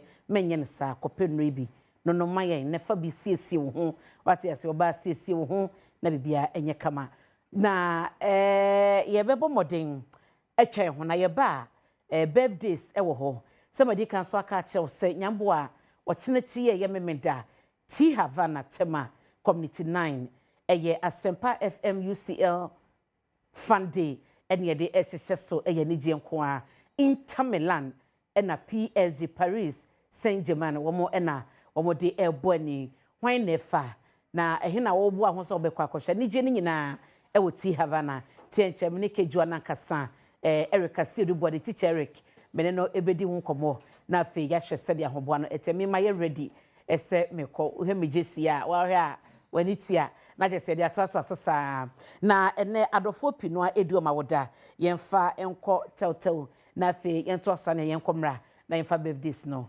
embra ene na yeko T Havana adoarodo nije ko a nyame Adom a memenda kejo na nkasare kase du bodi teacher ko ha that say no say adeche ndi odi ato oye comment oye sports eti teacher eti say mejoso oye kame Adom wako property Havana sese ho nyina asese nkonya bibi akoye me feel na eba no pai that's nice and warm up on before metwa so ma menchia ahwefo na yenda mo asese na mo de mo TV no ato Adom TV de bia mo de to Adom TV na wo se eche se we bi salary minim de ntia wo se mo che eche no ejame yen che mpacho o de wi afam de breme why kedwa meti o ye pochi unti wakatu ya prasa so cha me de enti ye toye ye toya to breme o de betama so jesi kan bo ma baso so jesi ye we madaroma in fact jesi enra so obi o he fire for fire no ohunu se me de ani edin eni akukuduro energy free cobi stone sem fata me maji mashe yes jesi e de akoti Havana yes T Havana meka 31st e wadodo ye Saturday yes there Asempa FM UCL Fun Day yegina ye show T Havana na ya party that is what I want to say because born over here na what was aja genye de ti e chase afia no pa no nwotwe akosi anadwene behwebo na wi asan boso atoa so no na de opeso no bia bi T Havana de opei bi ebi wo ho de ompe ebi wo ho bia ebi wo ho ba se me kan TV so enti menei anopo bia onim T Havana sa wo fa atwo ko hwe inside re na ntwi kese bi bo ho yes na ntwi kese bi bo T Havana and edu ochana ponchina ba na enama ye be ton wo ho no anye de ashe fridge mache fresh yes kokko no bibia fresh ya kre na ba bibia ready baby ye boy ball no so no enne ye kotwa so na ya hwese bibia kama ya ball and it's going to it's going to be a wonderful time and 5 aside football no ye person fans na de omhogim nti bia wo na fobia mitima kam ho bombe 5 and 8 mo betimi abobo ni bia ye the number be to dwana ma frɛ 0249 136744 0249136744 fra na afia your registration bibias ya nyiska free on the day so obewugura mu free ya big gate ni mu ato na wawuremu na waba ama yaji ni ade it's going to be a wonderful time for fresh on beba dignitaries ahodo omo say on beba nyina akra san fresh omo de omo namfo esaba yes it's going to be a wonderful time oh in charge of empanifo abeba no be make sure so be mom baba atra mama wadwuma o me de sa na wadwani ma bo no kra went me hebe mama wadwuma me fofo nkonya no so na omo ba otikam na ame makọ ka ne ho akọsọ ne nsa edi na ba betena ase na ma serve no ti havana so de aduane ni drink bia wo ebi wo ho mo say normally say do program say na ma toto mo ne mam but ti havana ntesa say Adom TV asempe FM Adom FM badia mo de atofo mboko so bia betimi atobi enso eto ewiabo ejato no problem because ya cover so and again program almost has so gardening wall yes come ti family mra mo nhye mo jesi mra ami anyi ani ewo ti now to me say jesi bia na say internet jesi bia because and me dan say me say Hala Madrid oh bibia me Hala Madrid na Hala Madrid the best team Hala Madrid but we so finals we so fatal shewe emfa ho say yanko finals Hala Madrid oh yeah fiurafo ni ade ti the sponsors na say ese kwan bia so mo ekan ho ide ba to ochina so mesa ba na mama wa brace na ntwi no aponche na ba so a na me dia ba oni ma na bi so ma chile no fine eno ye de niam a me nkan wa uni we ba to teacher Eric na ye ne no ebo nkobo no ni nyina no meme de be wa ma wa yo ho anije ni nyina we ni ye kopati ye kogi ye ni enye bo keke na ye kohwe bra am wrestling ewo ho kejua na de biem I'm wrestling. Flip the bottle. And I face no. I'm wrestling. Flip the bottle. Na my page. Na kasi ho. What I say? Dancing competitions also. Dancing for presenters and man only a few man kwata ma promone. ABY mo ni mi. Keja mini competitor go jumo mo. I'm sorry pa. Mini competitor. Yeah, very sorry. Fear mo there na fear asabe the fear nim sa. You don't know. ABY. Rehearsals I started year last 3 months no. Sa no wunim say ba. Asabe the ABY. I pick it do. Oh yeah. Now ye baby too. Mini competitor. E ba sa no competitor. Oti we oya we. Me da se. Kejua. Me da se. Me so me da se. You kwen. Mingo kaza. Papa so ho ahu sepe inyina. You know new one kwa PCS star. Ojano ninyo mojano na why refix oye kama papa live version momoze na ti ana pa butum na eza sorry nyame na aza oye kama papa ti no momoze na hwehwe nwom no baby streaming platforms ni na binya odo oja refix PCS star momoze na ti nwom no forma no na pe akata nyime wuhuro nti no ha mi gina mu pampe wa ha de mi cha mu back down there be ma banana ma arrive na ma umbo nsam ekura na dey BNB in free entertainment honum kakra ansana me interview be abro in the weekend the Ghana Comedy Awards called honum a wogigi awards ni bi no me ncha no wa hade ya me ni honum botwetwe nkomo but ansana no video bi bopo e social media o ma yehu dey masa bibia ye mbre bibia ye time na nyipa so ni nyina papa ye kwen na nyim into no Owari Junior the video be about mo social media netizens for no will my brother when you know like don't know when I'm no oye su nyam ke o aw my video na you embrace here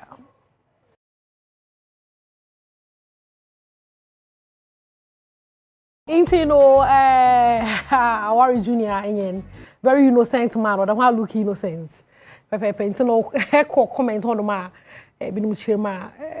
is he that old to look this way? Wasu ni biai minim age.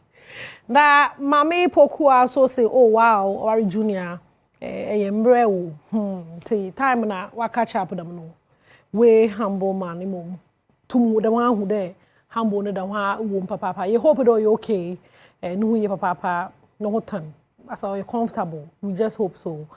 And say no netizens want to embassy on farmer hen me information bebre nti man kase bebre enfam fe yi honum na Kwame Eugene also na person wo socials no do papa because better chema no dollar reserve no or waste na see the na no hwan is na $60 no na honzere bo fom no Ghana had na kasa no ebe bia obi be affected ata sa obi be nya ho asamaka se wi me hyewa ye ho no bo complain na ma na wi me awo so a ye ho no ma wo sasa bro baba tino kwa me Eugene richirem a na sasa bro abazanzan no dollar reserves ni nyina no do one for tweets no to do mama eh no answer mine so kwa me ni also pa president trust me beg president JDM also slow down small man at no dollar reserves no oruko waste into no in as much as we are happy there see the nya honzo no we very sad so send no dollar nya better sesa ai sika no e we yesu no mo sesa sika no into no tell me catch more comedians be o mention o hade wajeja award since we award winners papa menyo ho areboche onkomo into no mayente so ma oja no adwumre ya oja no no my favorite atasa na so oja no sisi a refix no so I am the pa ye enjoy kakra na me from comedians so today we kero Ghana Comedy Awards 25 weekend na Obado na one more waja awards ni bi o hade is no wo papa ni mu next rated comedy act and a comedy influence or had into one was a trum na ane pains to mu da why kokoti wona betira mo fa hanga be je mo na mo fa hanga mo na da papa ya na Kwame Obed e wo mention wo award winning comedian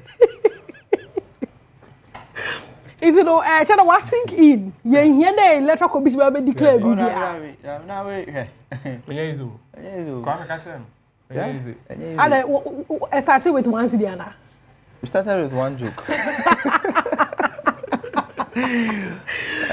No, trouble ya here. This is jokes are. Yeah, more three. Na me adom. Yeah, they am yasi. E kwera be se basa ze they am yasi papa. Congratulations. Can say uncle mo papa ya. Wasn't it abaze comic influencer of the year. On our children. Not as a comedian, so Ghana, it's a brand be pay, say, or pay a comedian or influencer. And a comedian, I'll be to me influencer brand. I'm a brand Ajidia. From last year, ABC this year, no, Papaya timely. Mina, meeting. Yeah, one fan by me, Uneska. Congrats. Thank you. Oh, come on. Now, also, Kwame Obed. Na mayenda. Hey. Let's go. So, comedy, everybody sikabo. Yeah. Sikabo move. Oh, yeah, come on. You know, is who beju. Nada. What's the citation? Okay. Into no so I has the next rated comedy star. Na che dey shoma. Sisi baby ayedu no. I wonder what time no orbado. Thank you very much. On it so. Ahwa na onam. This is an award-winning comedian. Oh, okay.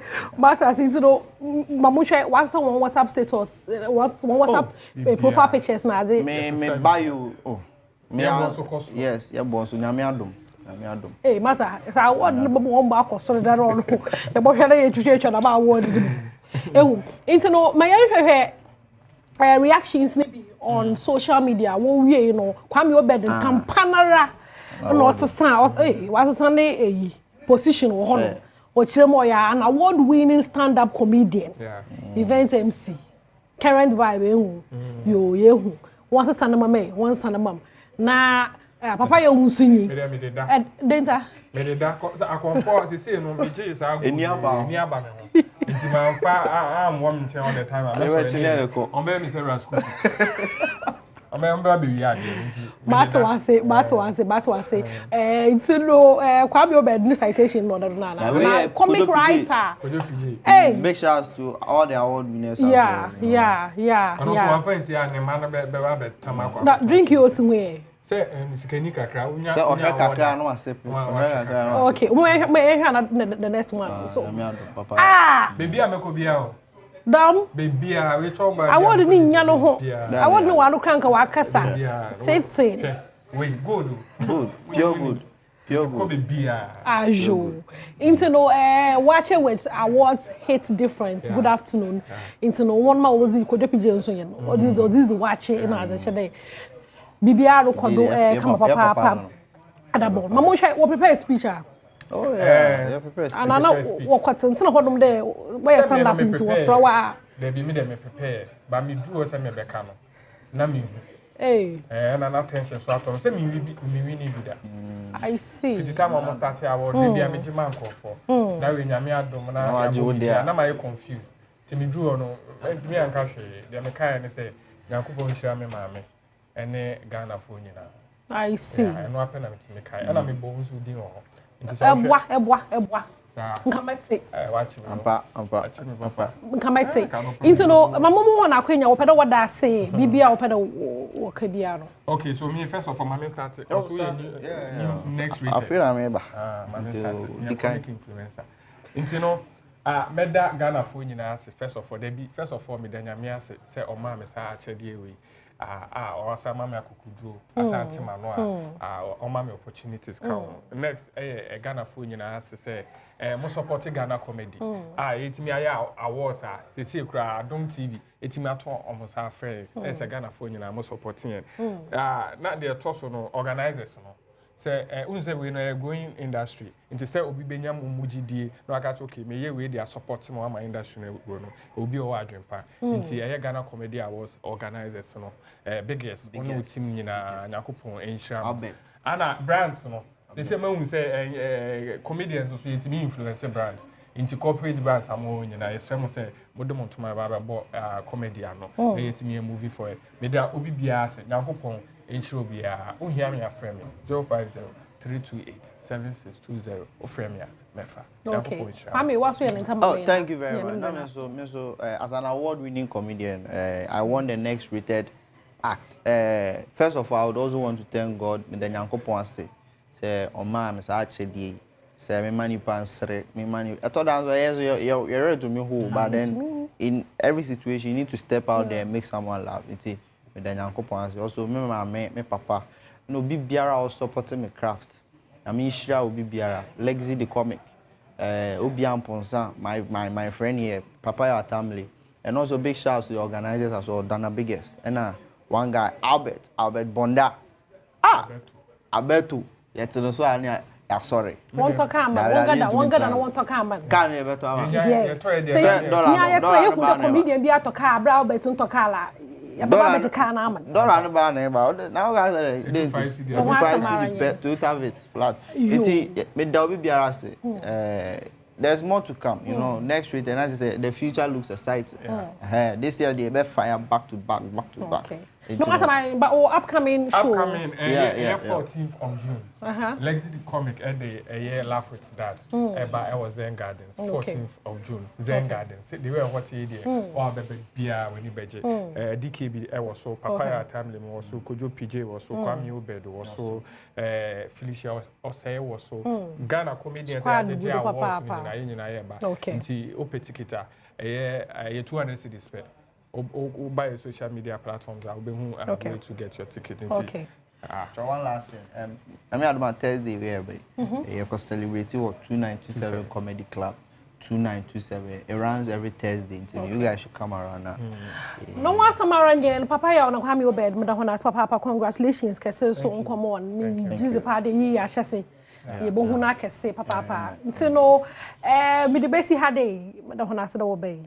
Is it no way the fancy do one ma wo she chira wo bom mamzi ibre ho nyina me ho na papa Albert Bonda wo telmuye papa pochima bibia be clear mamande nti no bi de besi ha nyame adoma ye basana ye hia sisi Rose Macron.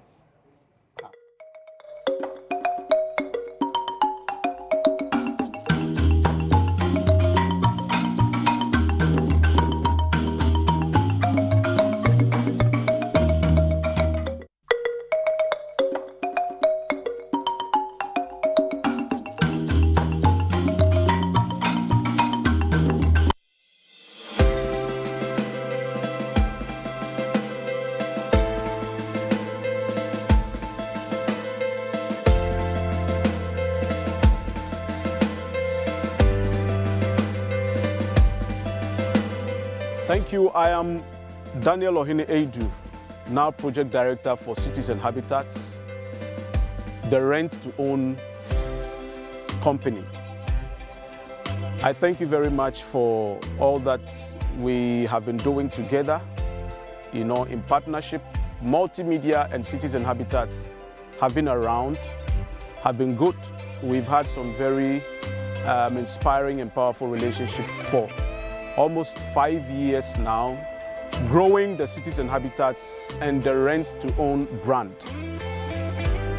30th is a number of maturity, and on the occasion of your 30th anniversary, I want to wish Multimedia the very best. We are hoping, we are praying that Multimedia will become a very strong, a very tough global media hub and brand. I want to pray also that Multimedia will continue to excel in what it does, in fact, what it does best. Excel, prosper, succeed in what you do best. And long live Multimedia, Cities and Habitats, and the rent-to-own brand.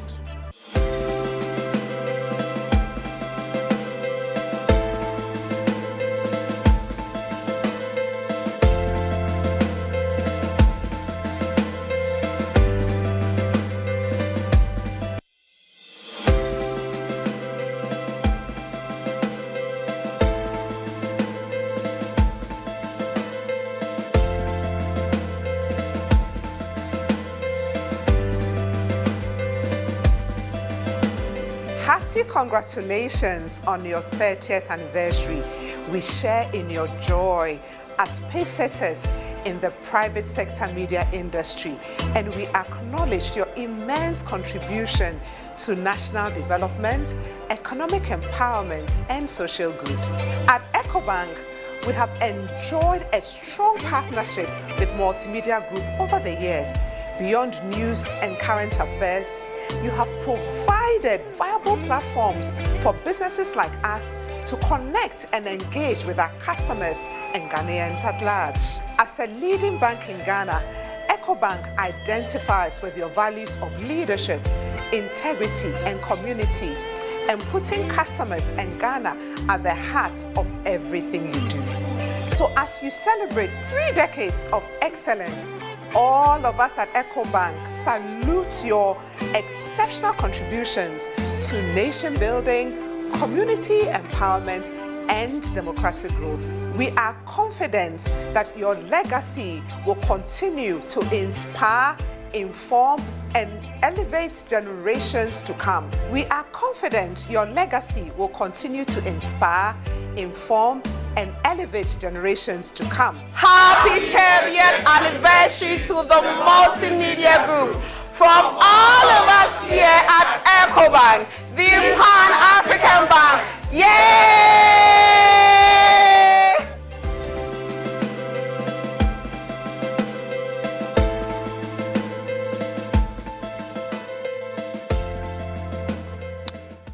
Well, your course with us is so Jibra Ocean na uti Badwam on Adom TV multi-TV so a brass said in Pensembre. We'll cross over to Ramsar site where Aquasin here our honeymoon who did you mushroom at the MIA. So I'm to confirm this statement from the office of Brian Champon. Na mean to me confirm it quickly and then making kind of cratano. Okay, thank you. Okay, thank you. So that's it. Making kind of Mabama acknowledge Central Regional Secretary for the New Patriotic Party. Yeka say Wabetnasi, Techi Mensa Abetnasi one say good morning. Good morning. Black I can understand. Chairman Kutin. Friday, Saturday, Sunday. Good. Ebakoso way. Yo, my madasi minchia ashofa anope warfare Adom TV. Let me observe what's in the dan MPP and my EOCO Vivimantum. Bridge Kesena Waboyan, I am regional chairman. Chairman Robert Kuti Jr., Yami Atunsa friend. Chairman Kuti, he was a man of many parts, ex-soldier, astute businessman, and a politician as well. Na Ofi Asenja Kain, a son man, a Kukudam, a Ukrainian. Na Yami Adoma. Ochina ifi 30th of May na memenda 31st na de chi kwesi 1st of June na oye party oman ebusua asor mma na oyer enhihye na yakata chairman kuti na chiri kura na obokodo asenja kan enti yato nsafre MPP amanyeku no mu mma ekukudam na Ghana fo nyina de weekend easy na enkopum asenja kan na yato maze ya fankata chairman Robert Kuti Jr. na chiri kura. Okay, so Abusia Yako, the New Patriotic Party as well as Mother Ghana, and he operated all the biggest those times ship line. Yes, all ship. All ship. No, all ship. Yeah. Some kind of he was an astute businessman. Yeah. He running for the crowd is let's join the family this weekend. Na enkokata the chikwa. As a board member of the Ghana Water Company Limited, also just to open up certain matters. Well, there's going to be a boycott of the minority in relation to lack of proper procedures.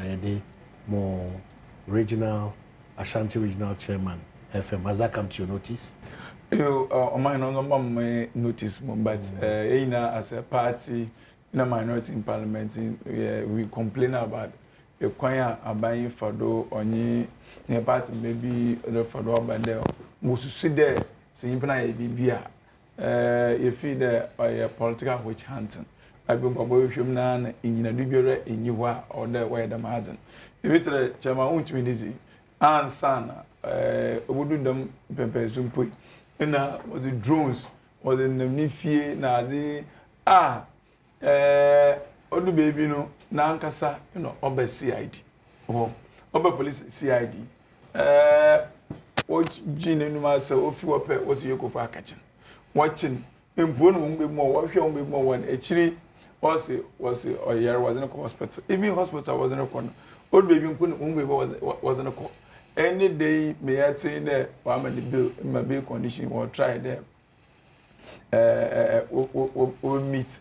Now, on my hand, as at yesterday, and I may, see, no one pochia, Chairman Wontumi wire on it, or wasn't about for the Mokwano do.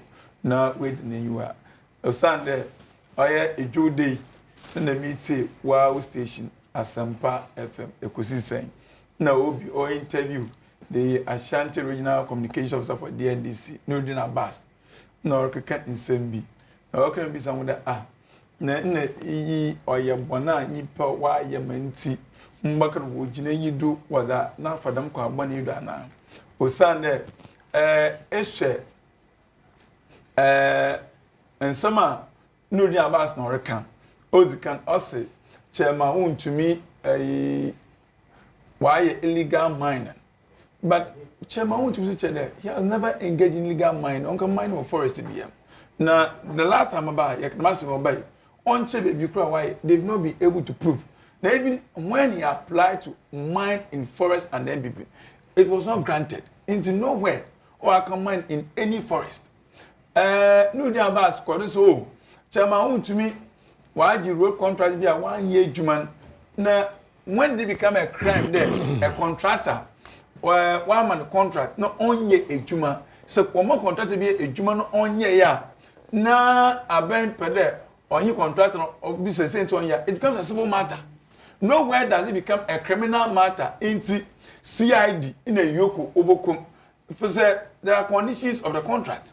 Ebia, EOCO did them, we raise the certificate, which here, another Ebia, woman mobilization. Senya ya na abazo manika they go to process to retrieve the money says in pano ebi askin room chairness and leje pazibi ogbo no come ozetia fine no dey Abbas akwado so Chairman Wontumi wakaji loan efi Exim Bank when it become a crime do bikaji loan wo bank bia oye ban mentu wan fe tuli nkese obi ne do o mahin o maba mi yes kam da mi de mudwuma ahwe mamudu tu enyin okay mo bo sia.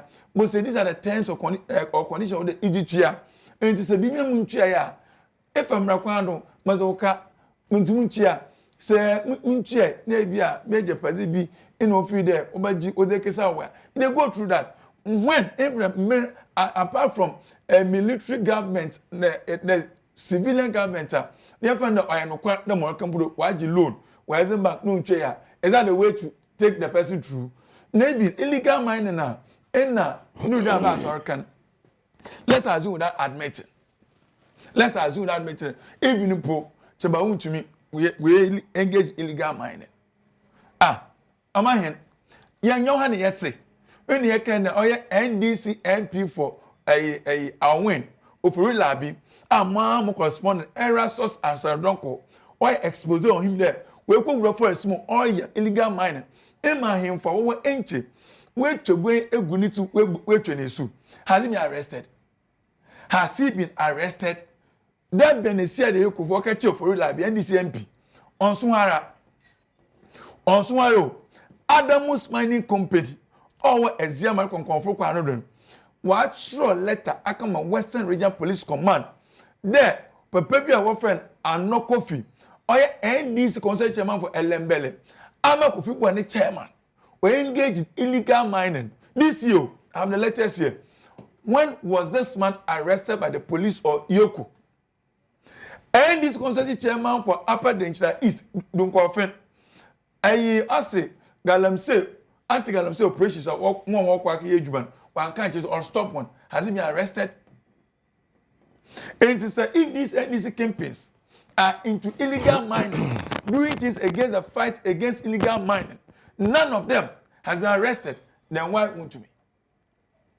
Then why would we? It tells you them. Oh yeah, illegal mining. Galam say now we work abandon sim and yamajini sim no one could come for crime shaman. And no yen so-called scapegoat. I want to me the entire time. Yan can honor no ori.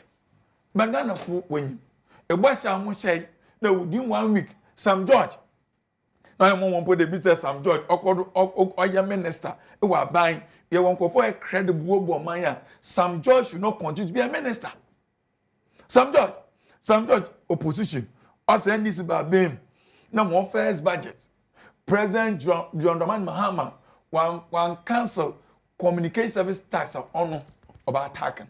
Has he been doing that? Honor, I see a minister. There's no way no always V8 one crime. No minister to V8 one chamber and then there's not today. And these are people who are in office as ministers. So credible people are. You know, I've been here now. Sam George be fired as a minister. And so I will say, obey defend. And see, would want to me the Mamini minor or a pure political harassment that is going on and should be a concern to Obibia there. Manyan Kpebu Kebi. Ya young Webodri. They should not be the timer or the entertainer. And why me ya in them? Yipa or your man paying or your obifro or be your man paying that catch your experience. This is even po, be a simple your time there. We should see better things and improvement, but rather worse under John Dramani Mahama. No, Omahin. Saying na ye pede, ya community yoko and can no ya community bia ya pohumben wire craboshe on my John Dramani Mahama warrior. Ain't see.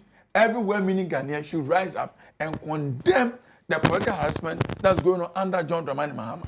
Okay, so that's the Central Regional Secretary for the New Patriotic Party, Anawakase. You are a victim of the termination and revocation, is that correct? Yes. What was the basis? Oh, there was no basis, it was baseless. What was the basis? What's say I mean, just because of the mayor MPP. What was the basis? There was a letter. There was a letter given you. Yes. What did the letter specify? What was it? More China was in the appointment letter. No, there was a clause here. A woman there, the employer reserves the right to terminate your appointment at any point in time, or more 1 month's salary. But that clause cannot be invoked arbitrarily. About the more cheddar, or money to me, a big baby a new or a permanent worker. And therefore, sir, them not that, you know, a big me whether you are a teacher, you are a nurse, whatever, which one should man or chan bagage and no immune fit, it's very easy. Yeah, them not yeah, I be a juma. Now, Morocco don't know. Obi, why you since 2017, where in easy. That was the letter no more. A kind of NCA. Maybe I 2 years. Where you may. But that should be a cause of concern, worry to the NDC youth. And this woman, now, it should be a cause of concern. Sunday, or Chinebi, any people are bemo. Emo mebunu na mozo mbebre. Because paying for the man, why? Is that what you are going to repeat when you are calling for a proper resetting? You sit here to say that you are going to do what you claim is not right. Is that the case? That's what I'm telling you. But that's exactly what you're saying here. Then, John Mahama, why a former president, or to experience, obeying you may Oba, Ghana yon ukwado ye juman. Why you doing fear being abasa enum our tree? Maybe you are cutting the But you are sitting here to say that we should drift from that. If they don't see anything wrong with that, you will repeat it. No. They now what they have done is that there's no permanent government worker in this country. It's so there's no government. That is per your understanding. Now what are they doing? The youth should rise up and tell their leaders them. But what they are doing you are contesting, you are contesting yours in court. Is that yes. the case? So what is the big deal here? So it depends on the outcome of the court. If we trust in the court system, I trust and the you court believe system. that you are. But now they are saying there, oh, what they have done, Oyas Papa. But if you are saying Oyas Papa, somebody can decide not to go to court. So let the status quo remain. When you lazy. Okay, so Agbesini tree, me so we didn't come work Mami, just 5 minutes of your time. Me call Ramsey site about. Then you have the time to talk about also observations so far. So Agbesi Machi, me JD say for Ramsey site. Then I also me so my share for native Fontienka.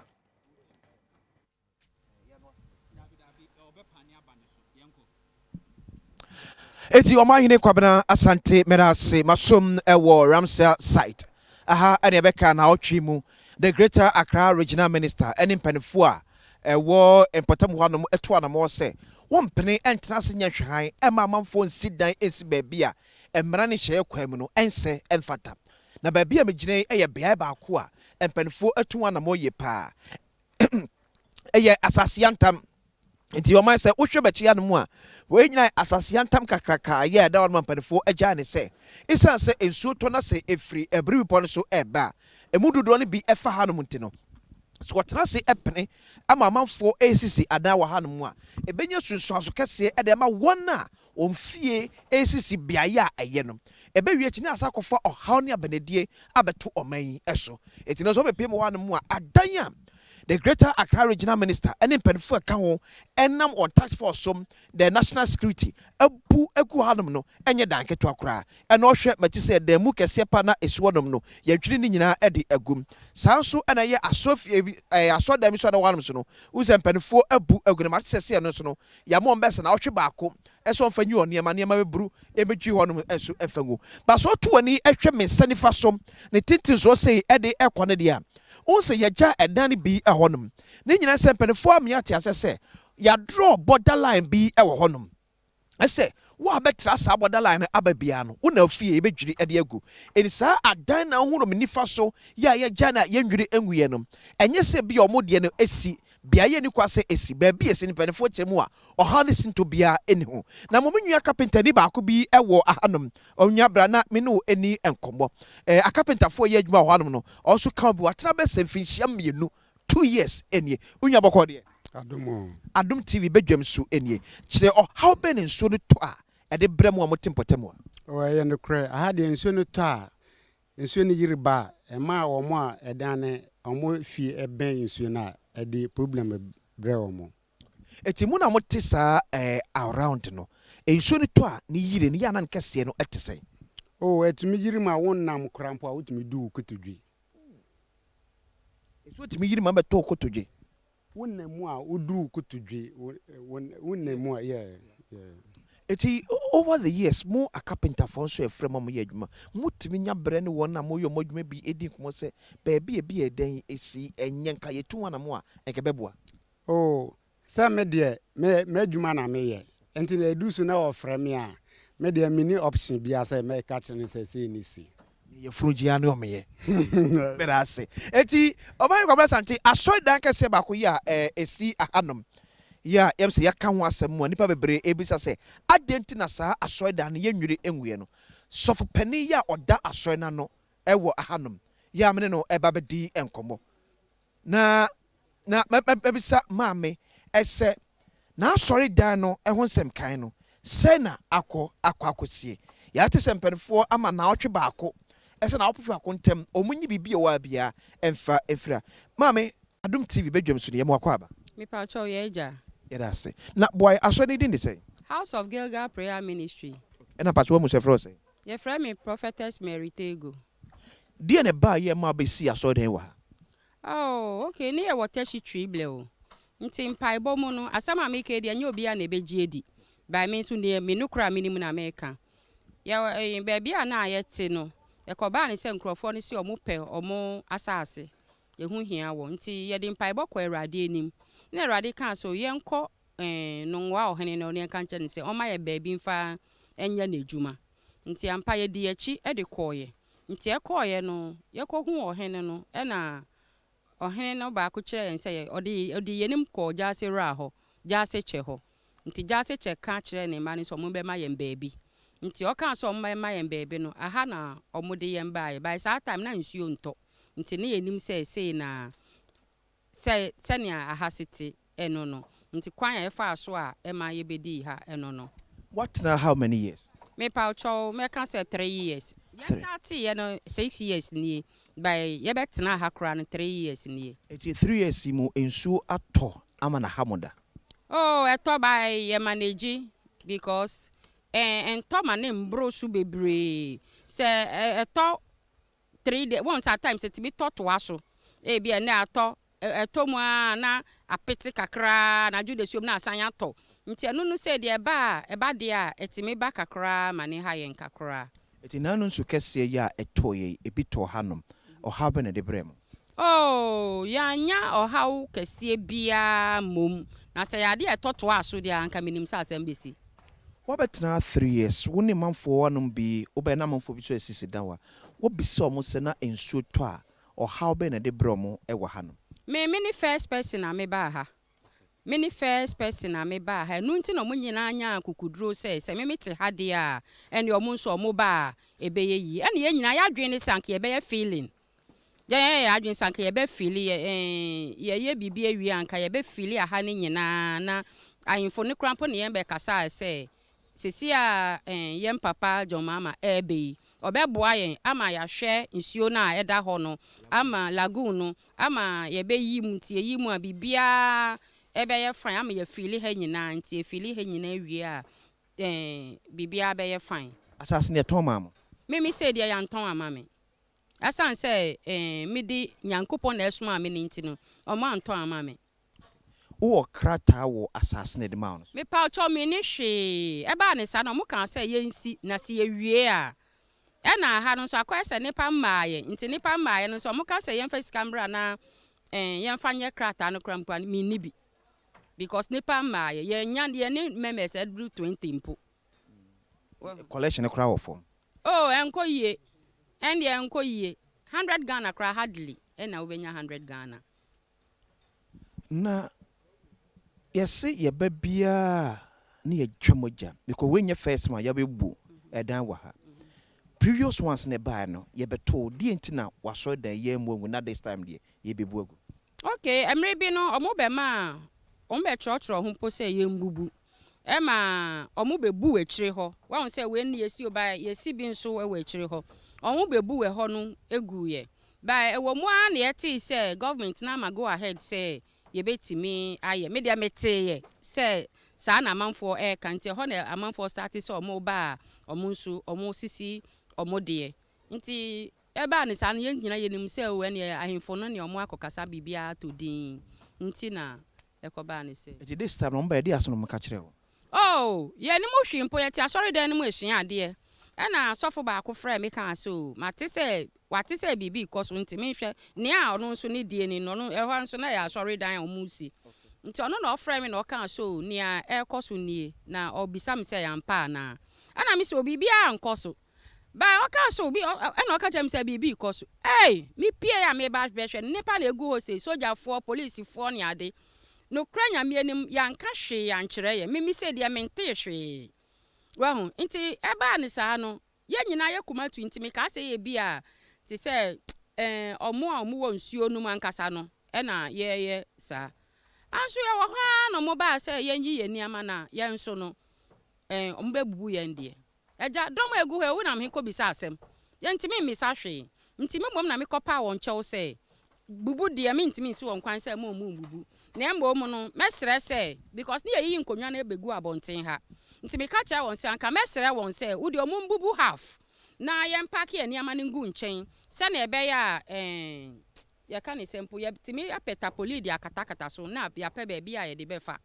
Nti ho no na omo kan so ku omo ma ye 1 week. Na ye mfam park na 1 week ni du na se yam park dia omo ba omo ntie ye dum asem ene asiu ba ye nra ye wo ho na omo mimpo eba no mesim timi wo ho na me ma no frɛ me se o omo aba no omo si omo bebubu no na nkrofo ye kasasa ade nti na we ni die ye mbu no ba ne nti a ye bubu wa ha no aha na omo ni nkrofo nche da betina ntina mu we ho ba ye ndie ye te ha 3 years ni nti ye niama nyina agu ha mi ke upa ubetimi akwa akotwa so ahụ ye niam egu ye hu ba bia ye dey fampo na nso ye ntimi ni aba ni asem. Why you ready so beko? Hey, mpacho hwe ye tutu o. Okay. We hu ye tutu bibia ye tutu ba se si me di be fa ka na aka me. Edi o man say wo hwe ye a on sa carpenter fo no egu so ye a o mututu edan no chance no enyina e de afri so. Eti we e ba so wa frɛ nungwa hena bonama na ese ni atumuni. Oh. Minim sa ye den ya onim ni esi. Ba akoya se mi mama ni sika. So ati ase o de ama me no. Ono de anka boa na oboa. Nti anya no na me san de ohawa ye den e kwa akoma no. Ujitum se ba bia oti enye. Mpacho mi jitum. Adi tina da so tia. Oh, say nim se wo baabi na enya obesiesie. Nti na me de kan se ye ka se ye be ye feeling. So what you say? Ntanke ye feeling say ye feeling na nsuo no to ebekọ. Wo de fa chem yo. Usisi ka kura ye kan wasem kura ne, wo de be fa ka kura kon eden. Aso no usika na kan be sa feeling. Sorry no. Oh, at times no, obi ba won say sika ni de na obi wo no oba na nyame fa ye nso eboa no mpaebo a otime hye nyame bo. So me ye say sa bo hye sa na e de asi asori dan feeling no mabusa ne bo ya na be cost. Oh ye misa ye no de ye misa ye no de ye nto ho ana mo nkra so it means na kan nyesi sie kwa kan ma sa feeling. Oh be ani adwe me nko ade me nim obi de mum na me nko ade ani ma adwe mu kra me nko ade ani me nim obi adwe ba me nko ade ani ma because ka me de be ye no me nkure bi nkute bi ebi nim wo ha sebi eye bi omo adwe mu ka won ena ebusuafo won krofo ne omo aba omo ba ye nyame adom omo anya yaresa omo si omo nkobiom omo nyina teteme so ahu nti aduane die bibia eda me so ye 7 ne wo ha ne nyina me wana. Okay, nti amanfo bi wan mo a omo ti a omo yare ai sesia no ene enra eba ne sa no oba akokọ nti aka papa ba akọ no de o si onko because nyame ahye ne bo so obesa ne yare nti so nya yaresa de onko nti be no mu nyina beda ha no waso mo yare ye nyina ye da ha na ye nyina ye te enyame na me sa yare no nyame nkonkron na ye ne dwuma me de ye mpaibo na mebo ebia so e se onye fasting a me si she fasting mu na ye gina ye boa wo mpaibo yesu ebremu na ubehu na nkwaje aba so akwasinsia thank you so much for enkoma watimide abre. It's sad, but we have to do what is right all the time. It's sad, so sad, very unfortunate. But as you see, back to the studios. Mamenka said, Medicane Central Regional Secretary, New Patriotic Party, Abon Komo, ye Twaso, your board member, Ghana Water Company, part of the NDC. Oh, a board member. Unim say Mwenyanyin the Wenyan. Chemian Coranjo catch him na celebrate. So it will be in your place to say congratulations. And I was Zizana Martin, congrats, Agwezi. That's it. put up a bit of a kakra say all Joseph was by now you know that's dramatization you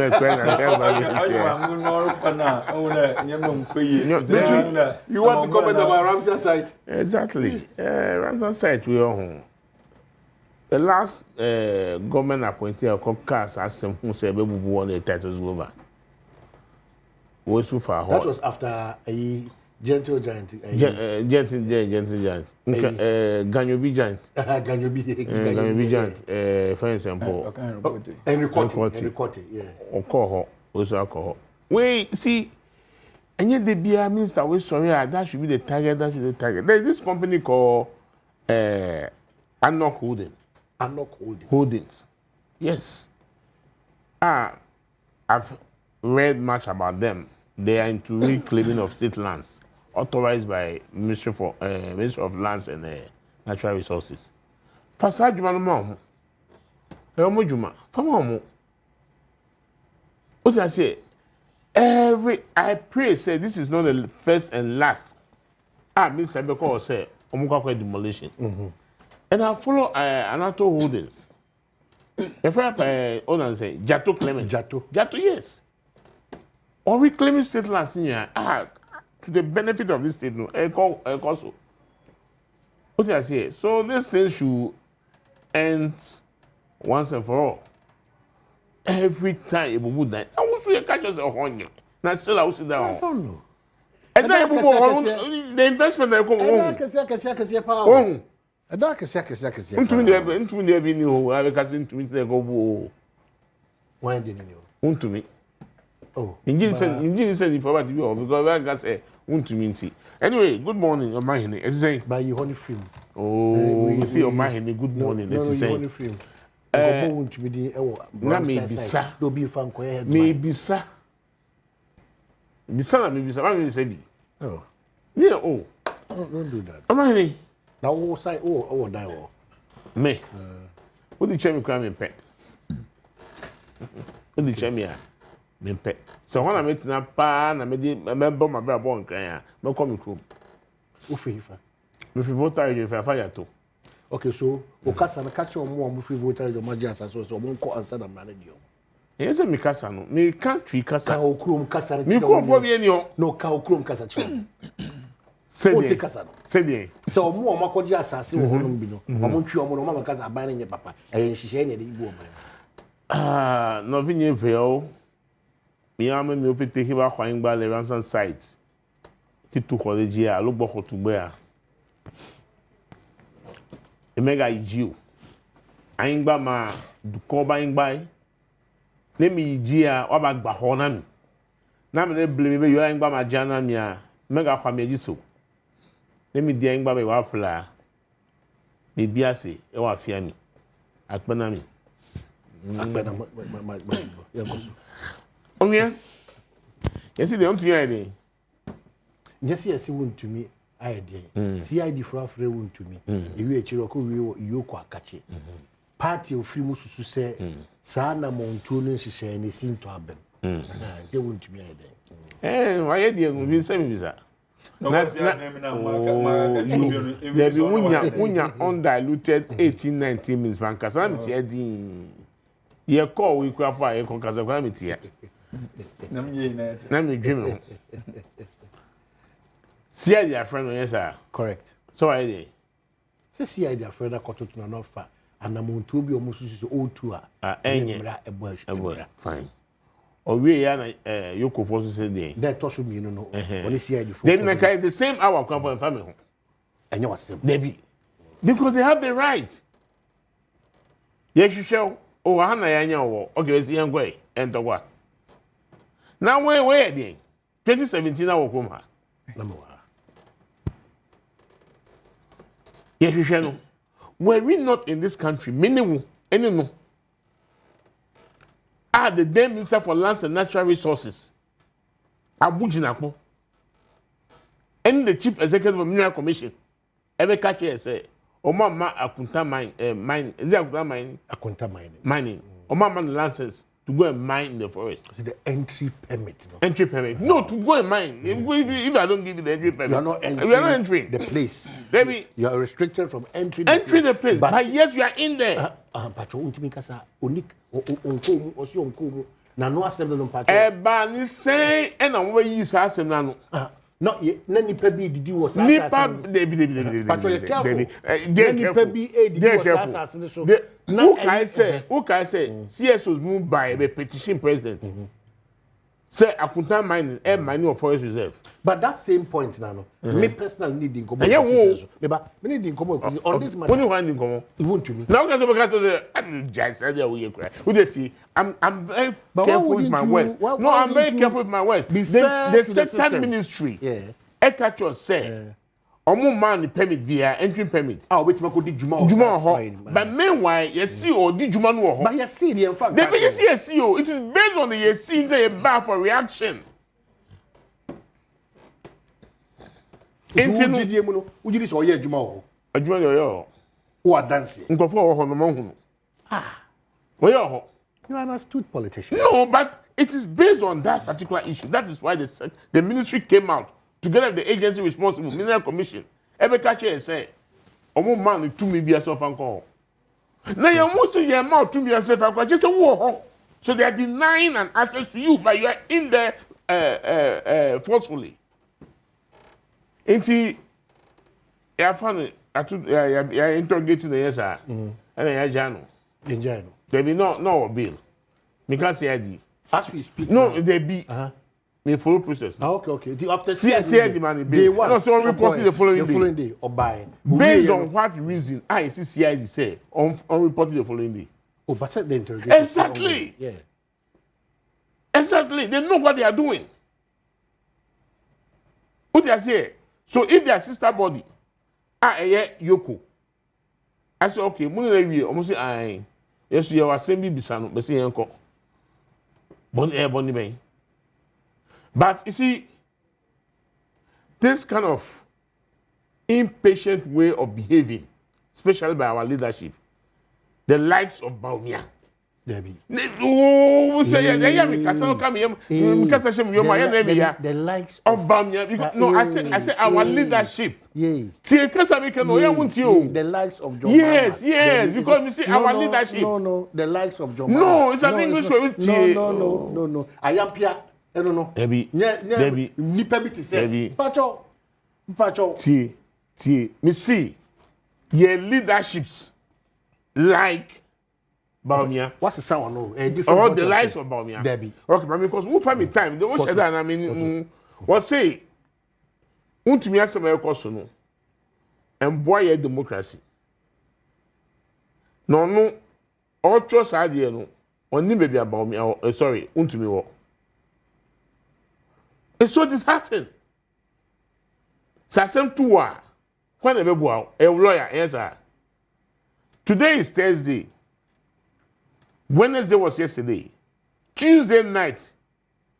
The lawyer, Apia could be honorable. Our sister station. I think TV3 or so. I can say, Wontumi have been sent to unknown disclosure destination. A health facility. Listen, on baby, I didn't call and so on. Now, who bound me away any lawyer? Who bound me away any lawyer?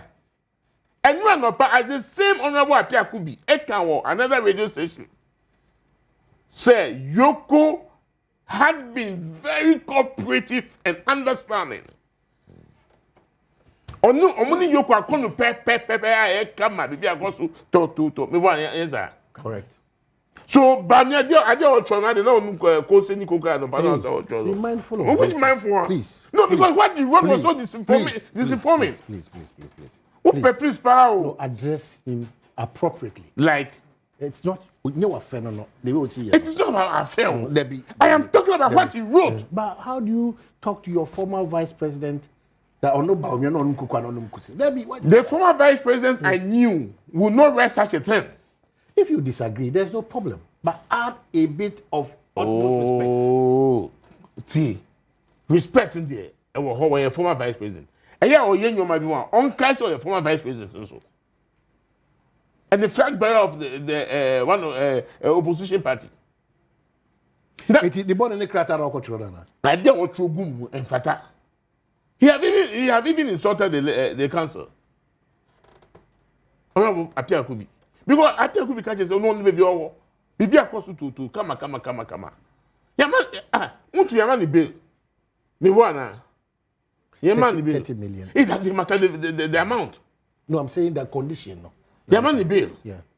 Yes, you have to pay. The condition. That is none of our business. Yaman the bill. Omiti our coffee.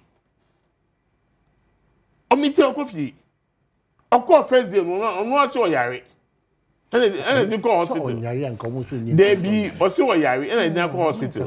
There be on one so yari. Privy to the details. There be on one so yari. One castle yari. I don't say it's yari. On them see on one say or yari, and I didn't call hospital. Before you call hospital, say I'm on the bail. Body man. When you come because I want to say you to me. What in your man go for him? You come a road contract. Oka say, what say a civil case. This is purely organized crime. Contractor is default to acquire. And your contractor say what default you? It's not a defaulting. Your man, crime for pickers one two. What could you scan? Hey. Na agbesu kika nsema kasa. Me kika nsema me. I don't make kasa etete wana. Debi o. Etete o. When don't practice that. I am not. Semetiano be I am being factual. Debi. Enye there, but I'm being factual. Oma hini enye there. Where is that contract? Or execute your one for aso of me man contract no. Where is that rule? Man contract no. Where is that rule? Our contract no explicitly no. As if within 24 months. Ye massa contract in 2020. So in 2023, no, could be some ye massa contract. Of course, ye the pickers are for mana. I have done my cross check. Really? Of course, yes. Of course, yes. A big yes. I've done my cross check, and I expect you to do the same thing because you knew the environment that was awarded that contract. Well, to the best of my knowledge, fantastic. You never know. The execution is not up to what you want it to be, but not what we want it to be. No. But you cannot say so fast. No. Let's not do that. What you say? A man 2 years a work or contract in 24 months. What you say? But at the end of the day, no, the total sum have been paid. And you want to mean those involved must also be picked. But I'm not EOCO. I don't work for EOCO. With my latest experience in that field, when I make one step, this is purely organized crime. You see, EOCO, see EOCO, fashion show. Now, when you go for through this system, this process in the past, Obi could that EOCO for a week. Obi could that EOCO or other places for a month.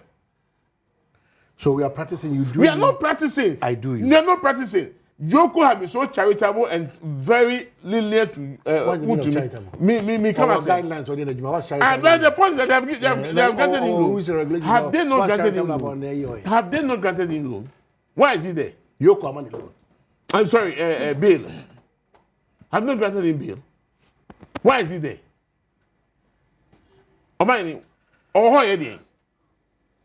Ye man the bailer, I'll be the first person to speak against it. Ye man bail coffee. We are the all. Ye man the bail. Ye man papa we your friend saying Skytrade, Professor Amir Kofi. Ye man the bail no. Akukwenku is that Kennedy Japan. Kennedy Japan. One question mama no. They be me sa, e din komo. Okay. They say okay, I say they say oh my here.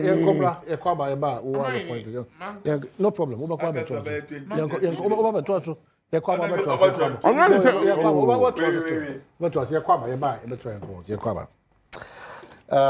If you don't speak the facts, this nation will not move forward. What you say? Contract be a man Juma be your mobilization is basic. It's basic. Your mobilization is 1 year Juma. The period have been defined. Say 24 for year Juma. 1 year Juma. 2025 January ya test kamano ya my contract 2020 explicitly 24 months per year ya my mobilization. I'm not privy to the contract. Yes, I have it. I have it, and I'm giving the details. I'm not privy to the contract details. It's under investigation, so I don't want to go into details. So let's what I say, Intino, Untumeno, Yamani bail. Nothing is preventing him to be there. Let me come, Professor Amaya Confia. Honorable Kennedy Japon. On any at Japon. Echo Jinemano. Mebuana. That's true. No, it way or how can say get or run for until you could woman to me. Uncle Jinemano. So I want the bill. I surety. Almost 2 sureties. 50 million. Almost 2 sureties. Yes. So it is neither here nor there. Political.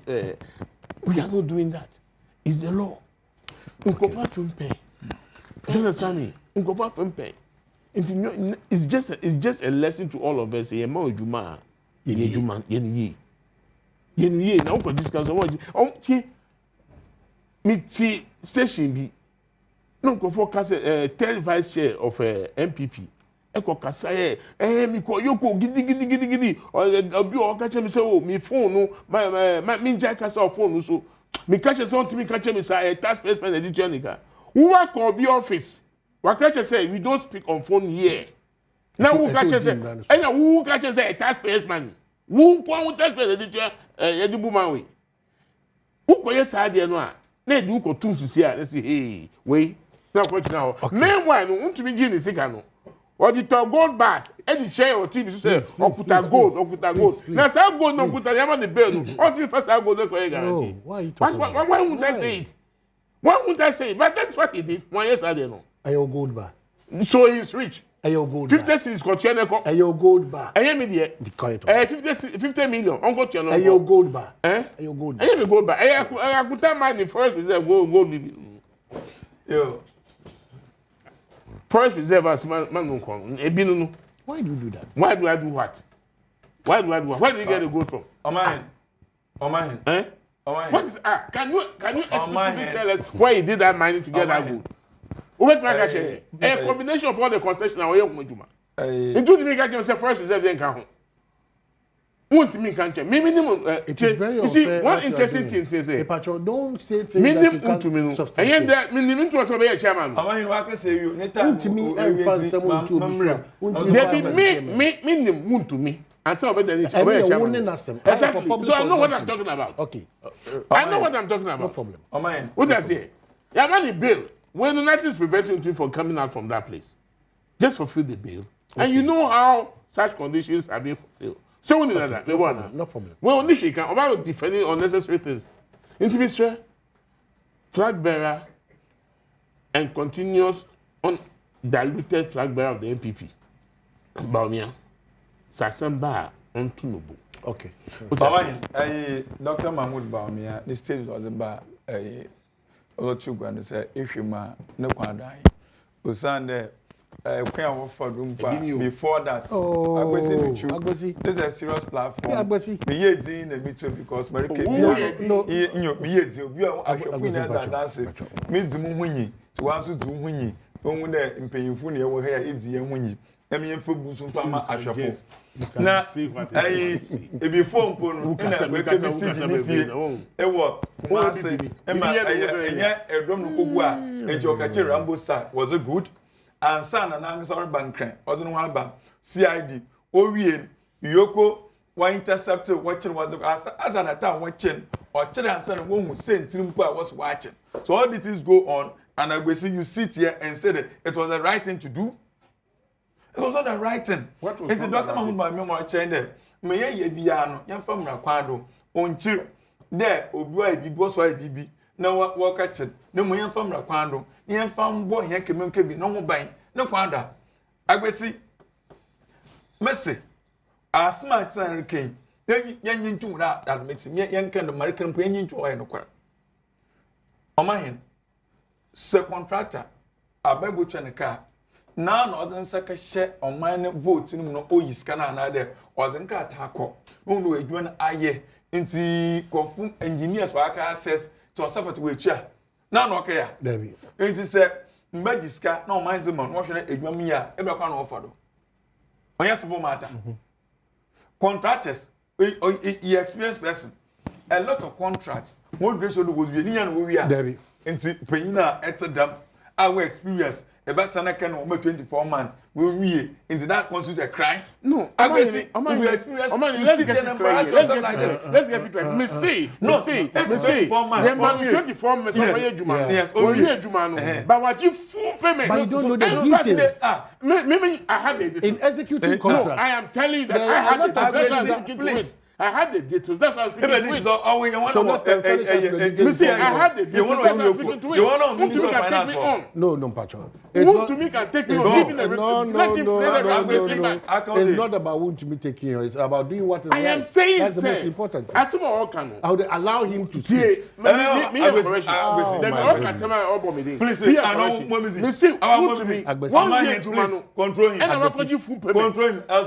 I disagree to that statement. You can disagree. You don't have I have it. So where is it? Where is the contract that he used to execute? Why execute? What could you fix? I have the facts. Please.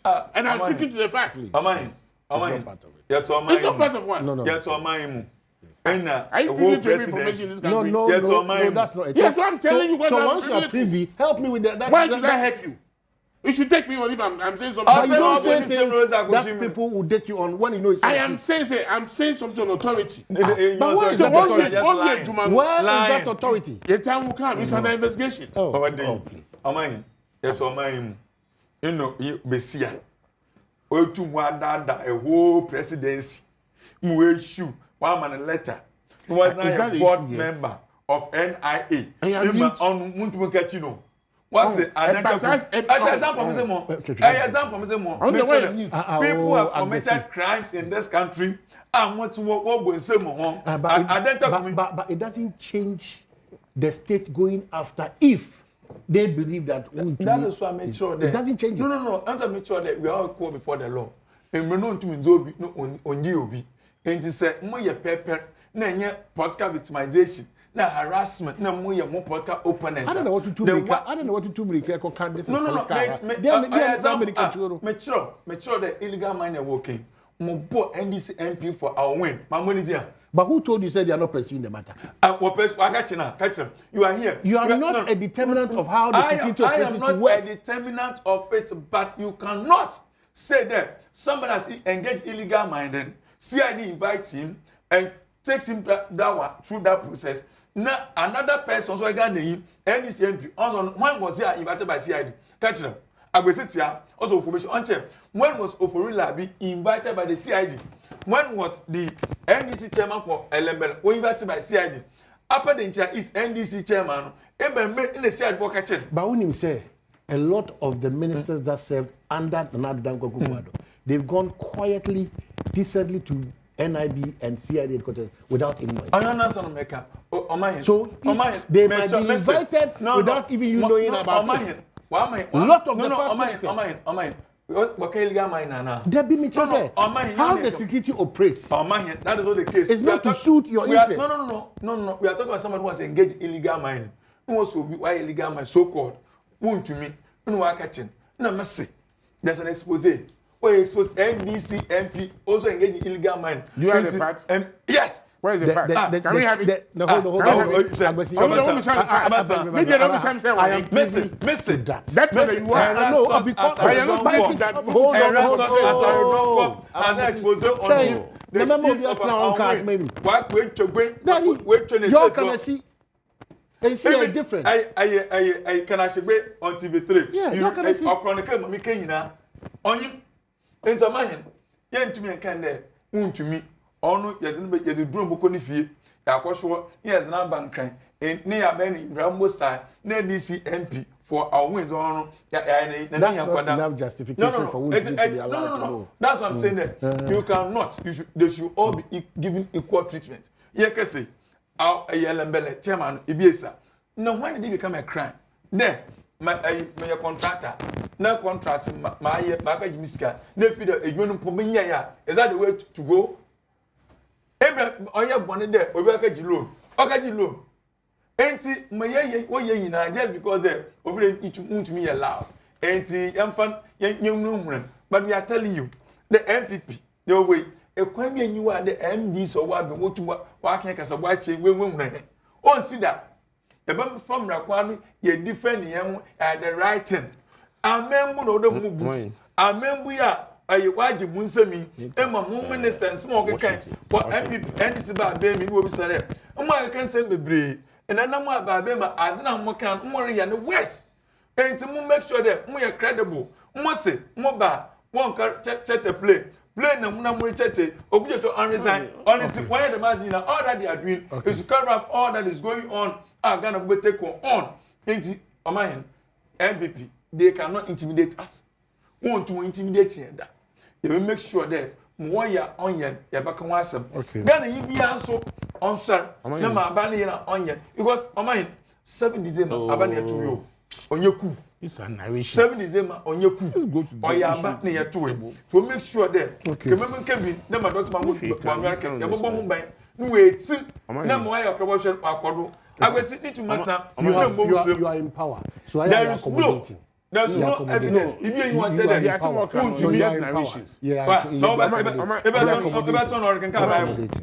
Or can say come Bible. Say, also, no, yeah. And also not come Bible. Yeah, narration obey. It's a bottom of Washington. We are wrapping up. Yeah, because the closure and recall. Exactly. I think it's of the best interest to the nation. Which best interest? As a point why you so opposition. Can you allow just one person why are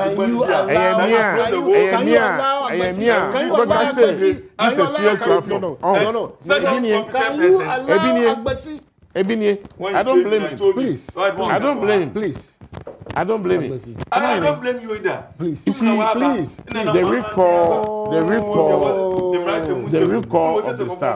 The recall of the staffs more. For my check, I have some knowledge about foreign service activities because of the special branch and those sort of things. What I say, you know, how to call her for 4 years, you to call her for 2 years. It is also we call posting with your family. There is another here nor there. You can be recalled anytime. In the recent past, just November, just November, December.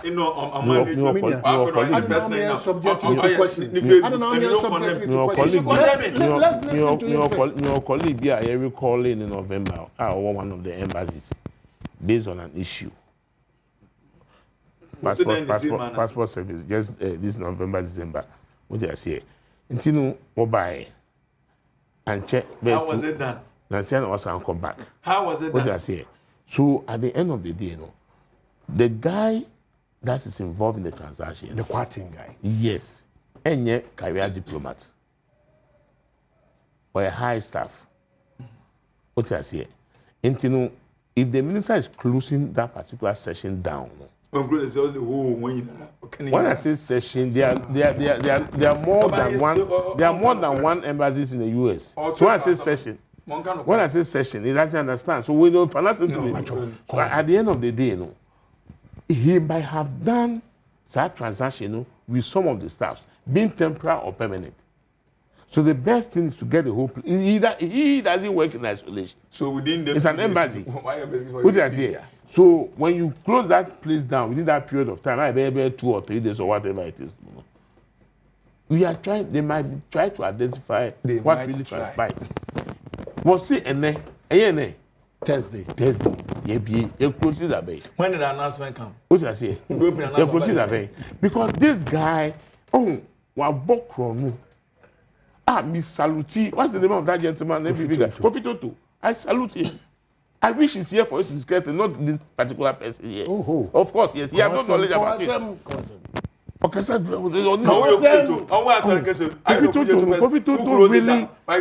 Really appreciate it. The gentleman was involved in this transaction even when he was there. To the extent say, $10,000 a month. And yet $120,000 I salute him for that. These are the kind of people. Though sometimes I disagree with some of his comments. Okay? But I salute him on this. These are factual issues. You understand me? The guy has been involved in the transaction for some time now.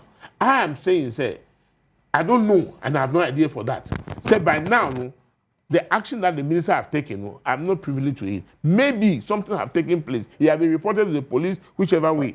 You understand me? It takes some days to quickly rectify Nyoma Oye. So these are normal, but people, don't let I heard you. Our radios, we see financial laws, services. Yeah, exactly, discomfort. It doesn't cause any discomfort. It causes a lot. No, it does not. It does not. Because the point I'm making say, who call foreign service, they know it themselves. You can be recalled anytime. Because nobody doubts that. Yeah, they don't say, to bring them back. For you to close down an embassy does not take that time. It's not a diplomatic communication and language. No, but you might not know what arrangement has been taking place. But they are putting an arrangement. We are going by the Facebook or whatever you said. When I walk at you, I have friends who were there who said they don't even know that they have been recalled. But I also have friends. I want New York. So they are privileged to that information. What I say, it is not. It doesn't take a day. It doesn't take a day for the minister to close that closer. Because there was communication. Now, I don't know why when we are in government, everything that we want. But the point again is that the likes of Kofi Tonto is also telling that what went on was wrong. It's not about me defending when I'm in government. Kofi Tonto got you say, I didn't know, and yet, they are taking decisions. Yeah, say your government. In haste. Your government. Your government. What you will say your government, you have to defend it at the area. But see, I don't know why whenever people are in the government, I didn't offer to an admission will be on. They will try to. No, but here is the case. Here is the case. Say, me, any Kofi Tonto. Well, I don't made your point. You understand me? You understand? You believe that the decision by the sector, the foreign affairs minister, was right. Yeah, because at that time, if that temporary position did not take place, how do you get the whole fact? I have absolutely no problem. If that temporary position did not take place, how do you get the fact? All right. How do you get the fact? So the closure, it took us 2 days to get the closure, the real information. Yes. It took us 2 days. No, but the point is that it didn't take us 2 days to close the place. The conversation has been going on for some time now. What I say, the conversation has been going on for some time now. The credible Kujita Blackwa. Why? No, sorry, credible. Mr. Credible, go be a credible. What does it mean? Then we know the context. Yes, the credible Kujita Blackwa. So I credible, but I don't resign. Please, you have not have caution. That is a romantic caution. That's a romantic caution. Romantic caution. Me cannot say, who they will say, please.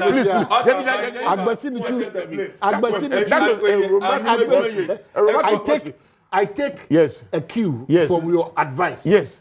I'll never caution you romantically. I'll now you are so rude to me. I use the word. Yes.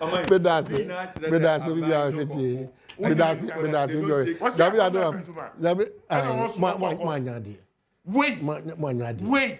Like 27, I want to see some when people like this talk. They don't mind the comments. Wait, 2017.